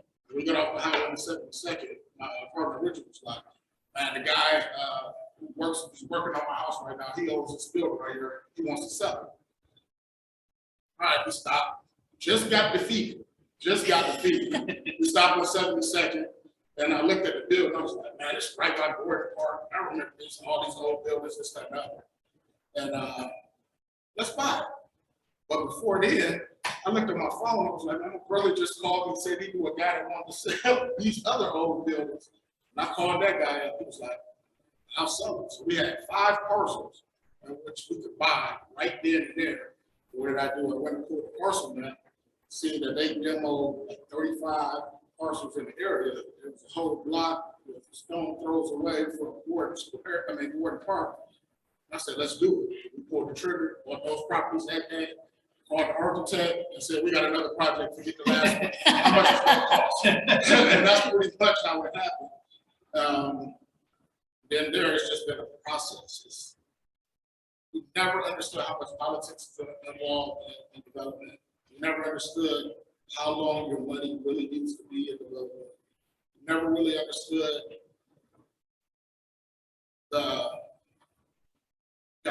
you gotta know the process. And that's one of the reasons why I like with life. When people come to Cleveland, everything is so finicky. You gotta understand who to talk to. You said you go to Euclid. You gotta know the players, you gotta know what's that up. So learning all of that was how we ended up where we're at. We got support from the city councilman, state representative, economic development. We talked to everybody. Went to city council meetings, talked to this person, that person. And then that's when we came up with, the first approved project, the 72nd, was on 64 unit park. So that's approved. We're actually still going through underwriting right now. That's in a losing opportunity zone. So you gotta understand where you're at, where you can find the financing. PNC is one of the biggest opportunities on lenders. So we start working with them. Then they told us no. So now you get the pretty picture. Not approved through the city, and now the bank saying no, because why? You have never built a $15 million project. I'm not building it. So then it was the no. Like Wendy said, we talked to every bank in the city, I've met. Then, once again, never taken no for an answer. And one thing that I think myself and my partners realized is that whenever somebody told us no, we figured out a way to get a yes. And a lot of times it was teaming up, joint ventures, having conversations with developers that's doing it. What did you do? Yep. How did you get this?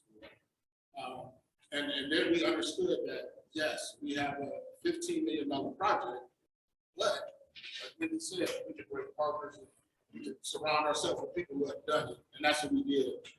Reached out to Felico's Foundation, which is the Community Development Center, gave them 20% of the project just for them to go to the bank with us as underwriter. Because you gotta have a resume and you gotta have long cash in order for them to even entertain the conversation. And we thought that all we had to do was go to the bank with a project that had a good performance, like we do on real estate deals, 4 years, and we slam dunk. we can raise the 25%. That's all we thought about. And they were like, well, even if you raise the 25%, you don't have to rest. So we brought Felico's on, and then we did a lot of research, and we brought Geis on as our construction partner. Nice. So, and we're still in talks with Geis as far as if we're going to give them a percentage or just bring them in as just straight construction or add them as a consultant. But we know we have to leverage those relationships in order for the project to get done. From there, we pivoted, just understanding the ebbs and flows of real estate. We got a 64-unit apartment building on a totally desolate area, right down the street. We got to build up a community. So we started walking around, we realized there was a lot of infill lots, all demos for the NSP Neighborhood Stabilization Program, where the city of Cleveland first got money, they demoed houses. What's next? Got to build it. It's that time. Inventory is low. So we said, let's put some 2 families on there. We got approved for that. And it just came up with an overarching project for the entire thing and got the buy-in. So the first one, we're building straight out of our pocket. For the banks that told us we couldn't do it, we took our own risk, put skin in the game, like Wendy said. And then we went to Erie Bank, which we had meetings with, and they got a lot of CDA money, and they're like, hold on, we got help. So we got approved and closed that line for another 2. Then we're underwriting right now with Erie, build 20. So it's now we're working on just economies of scale.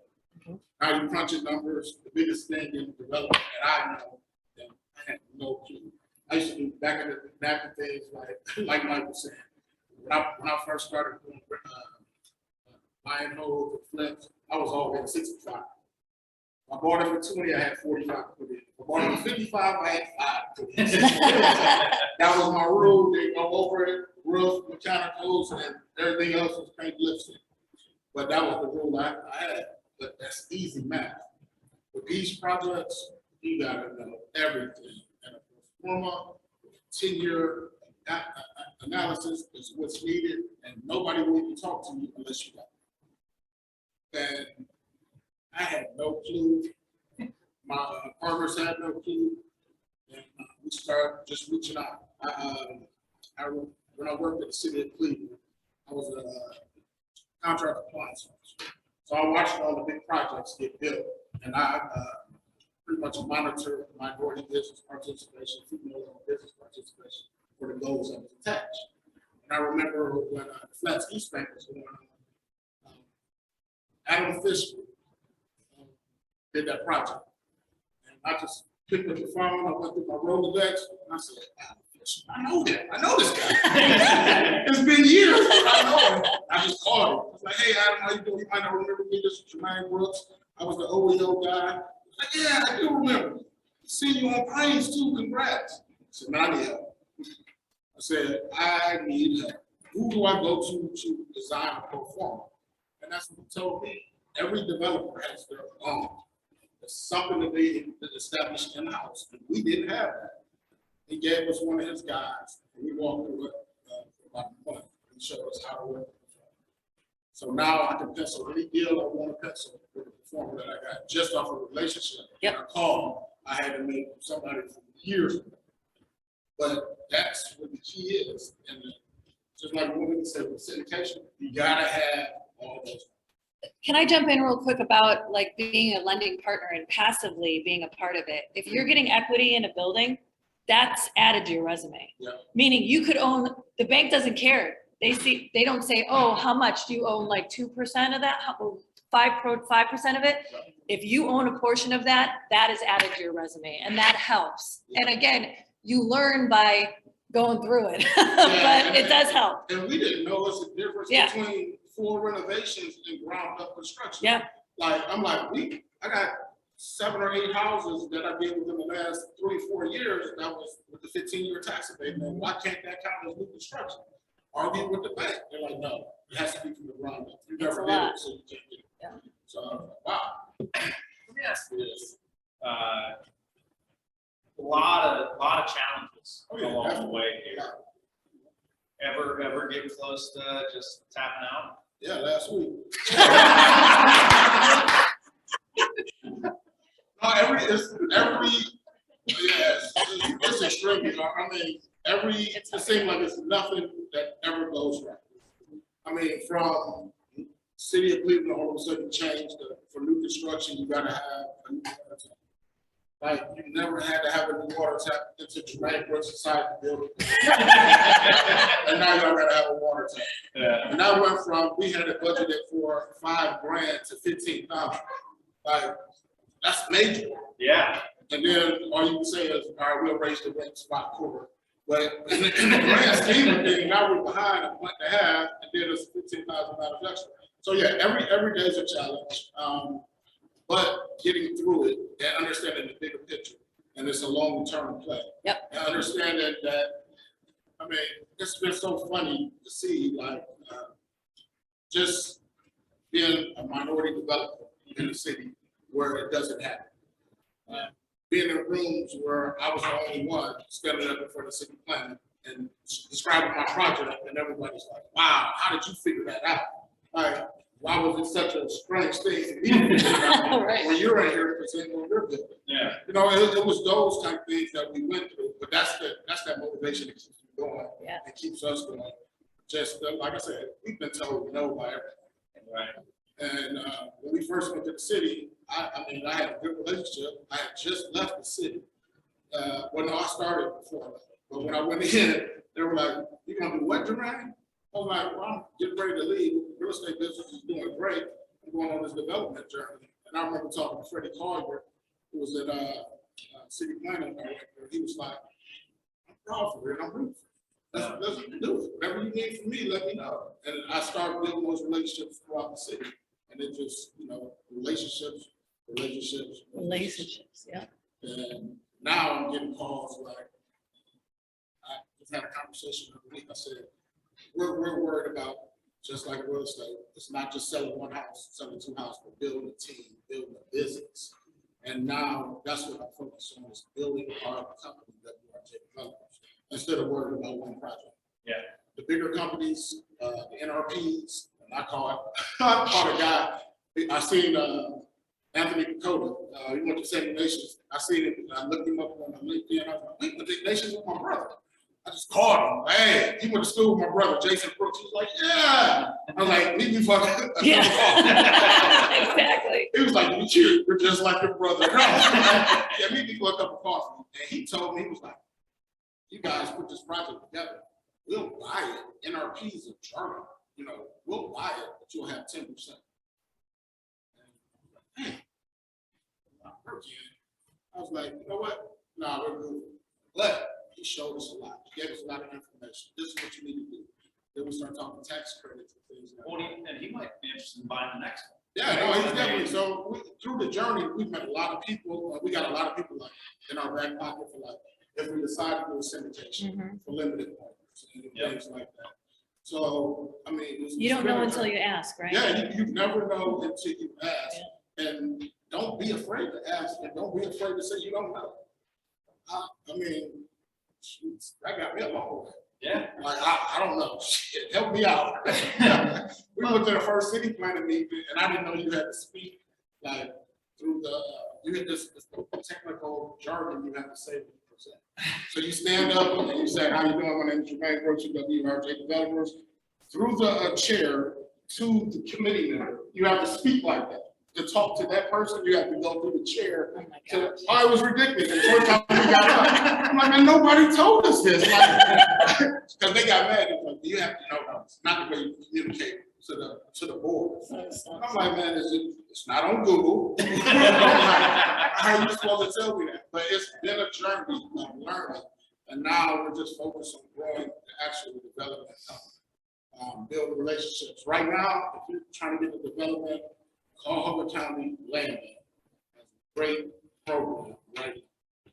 They're looking for ladies, women of color, anybody who wants to be a developer. They have a joint venture program. They're going to certain neighborhoods. They're in Euclid, Warrensville, Garfield, East Cleveland. They just started, and they're setting comps in certain areas right now. And they're looking for people like in Warrensville. I had a conversation on Longbrook. We got 3 houses going up. We're going to try to set those comps at around 225. But there's 37 parcels over in that area. And which they're looking for other developers to come in and build those.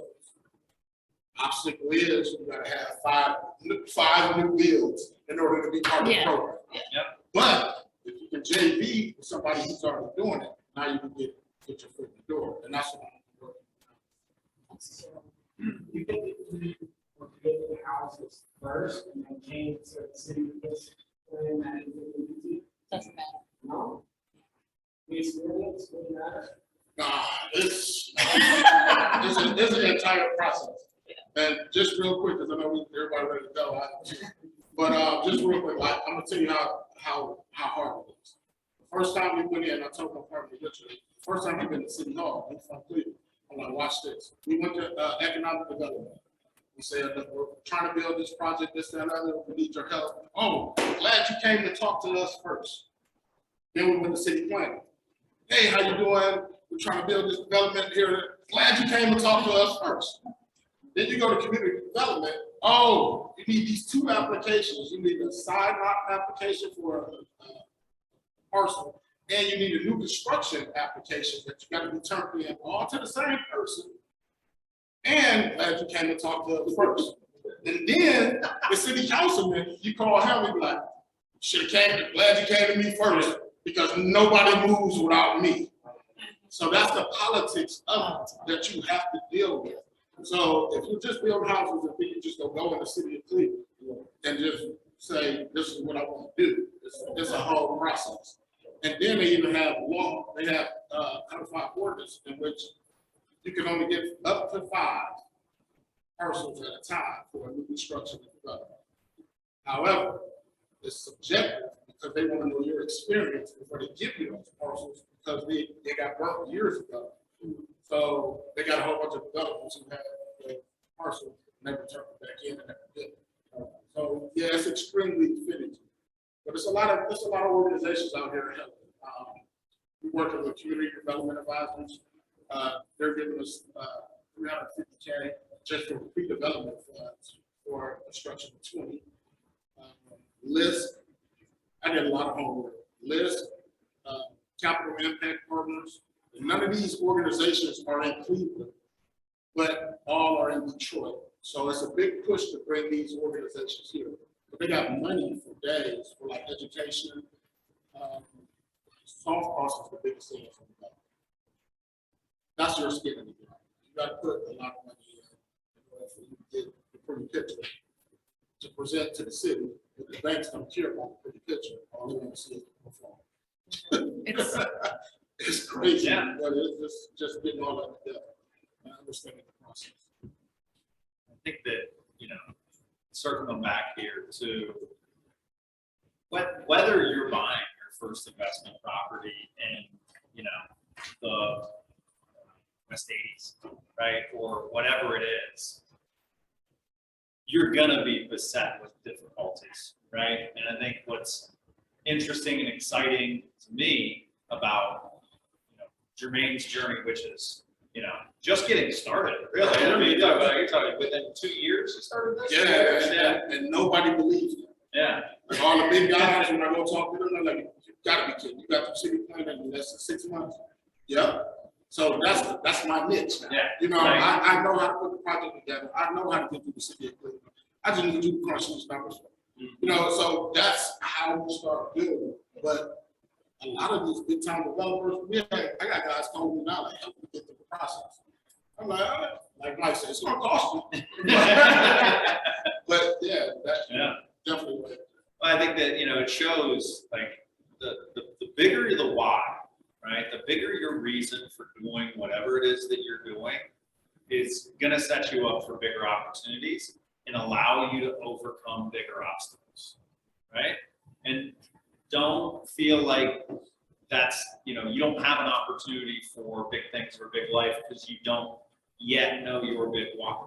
And maybe the reason for you getting into real estate, the reason for you investing has evolved. You know, we just heard from somebody who inside of 2 decades became financially independent in Erica. And he said, like right now he's trying to figure out, why do I want 100 units? That's a cool number, right? But like, what is it gonna mean for my family, my community, my life, my garage, for in this case? But you know, And off that same point, trust me, I had to do it. I woke up in the morning and would go in the bathroom, brush my teeth, looking in the mirror, and I would say, I need $1 million. That's the mindset you have to start thinking about. Asking for $1 million in development and syndication is not enough money. Right. You know what I'm saying? Right. Like, I've had companies tell us, well, the project's just too small. It's $15 million. Yeah, it's just too small. We don't do anything under 20. So having that mindset to not be scared to go into a bank and say, yeah, my gap, I need this $2 million gap in the financing. And say it with confidence like everybody else does. And that was something I had to learn. I mean, coming from, you know, rural real estate flips and everything like that, we're talking 100 a quarter. I don't want to go over that. To going to somebody saying, I need $1 million. I need $1 million. Like, and having that conversation. And so I really suggest, because it took me a while to be able to do that. Like, $2 million short? Like, where I get $2 million? But in this world, that's no money. Like, you just go and say, I'm $2 million short. Oh, for real, that's it. You're like, what are you? Yeah, and it's a total mind shift, and being able to just go into those rooms, and that's one of the biggest things I learned, that confidence. I knew I had the knowledge, but having the confidence to talk to those people who have done it. Like having a meeting with Conrad guys, like, yeah, Conrad, we short $2 million, pretty sure we can raise $250. You know, those type conversations you gotta prepare yourself to do. And it's in everybody, you just gotta be able to do it. Like, Wendy, you asking for huge money. Yeah. And telling people what's their returns, what's equity. And ask questions and ask for help. Like, don't, everybody's been through it, even those big guys. You don't think guys set the same way you did, however many years ago they started? I mean, you ask questions because people appreciate that, right? yeah, How can you help me get to where you're at? They appreciate that. Yeah, and Make those relationships. speaking of that, Peter Snavely is the one who told me. Oh, Snavely, yeah. He said, you guys have a great project. You have to go raise the money. Yep. And he showed me what they do. And he said, don't be scared to ask. And go with people and ask. And after we started doing that, we was burning through cash. We just went through his building, Art and I, yesterday. Yep. We just went through his building and what he had to go through it again. Yeah. He's at, oh, it's easy. He doesn't tell you it's easy. He says, talk to people, make sure you know what you're doing, ask questions, and, you know, and they accomplished it. But it's not always an easy road, and that's okay. Yeah. It's okay. I If it think, was easy, everybody. Right, everybody Right. can do it. I think the other great thing here is, you know, if you've sold one home or listed one property, right? You know how to do it. Yep. Right? You buy your first investment property, you flip your first house. Like, remember how intimately aware you were of everything that was happening the first time you did a real estate transaction. And then you build a system around it, you can scale it, you can do, you know, in your sleep, right? A lot of people in this room can. So just embrace being a novice again, because that's what's going to lead to a stronger system and more scalability, right? You don't want to learn the same lesson twice, but you know, what's exciting is nobody gets in, builds a development company and does a development project, right? What you're talking about is you're already in the position where you're thinking about systems and processes that allow you to run multiple projects at the same time. So, guys, I know we've run long, but I'm just gonna have Jermaine put his information up. We'll send some follow-ups.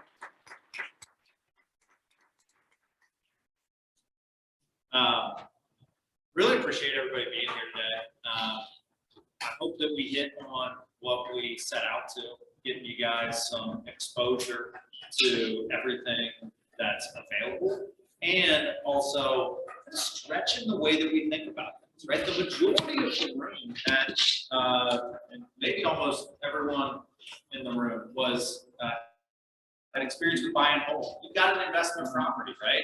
And you know, maybe something worked up around the flip idea, you know, with Mike, or maybe something triggered for you as you think about, I'm not changing air filters as a limited partner, you know what I mean? Or, you know, maybe there's a big impact that you want to have on your community, your family, your world, you know, and as we think bigger, you got somebody here who's doing something really substantial. Really excited about where we're going as an organization and the opportunities that exist for everyone here. My hope is that as we roll out some of these opportunities around a agent-funded investment project, that a lot of people in this room will participate. It'll look a lot like this, right? With the organization probably acting as the GP or you know, some representation. They don't manage, you know, I think that Jess is likely to earn the opportunity to manage the property. And then, you know, and coordinating the rest of this, but more details to come on that. But one more time, I know Eric and Mike had to get out. Let's give a round of applause for Wendy and Joy.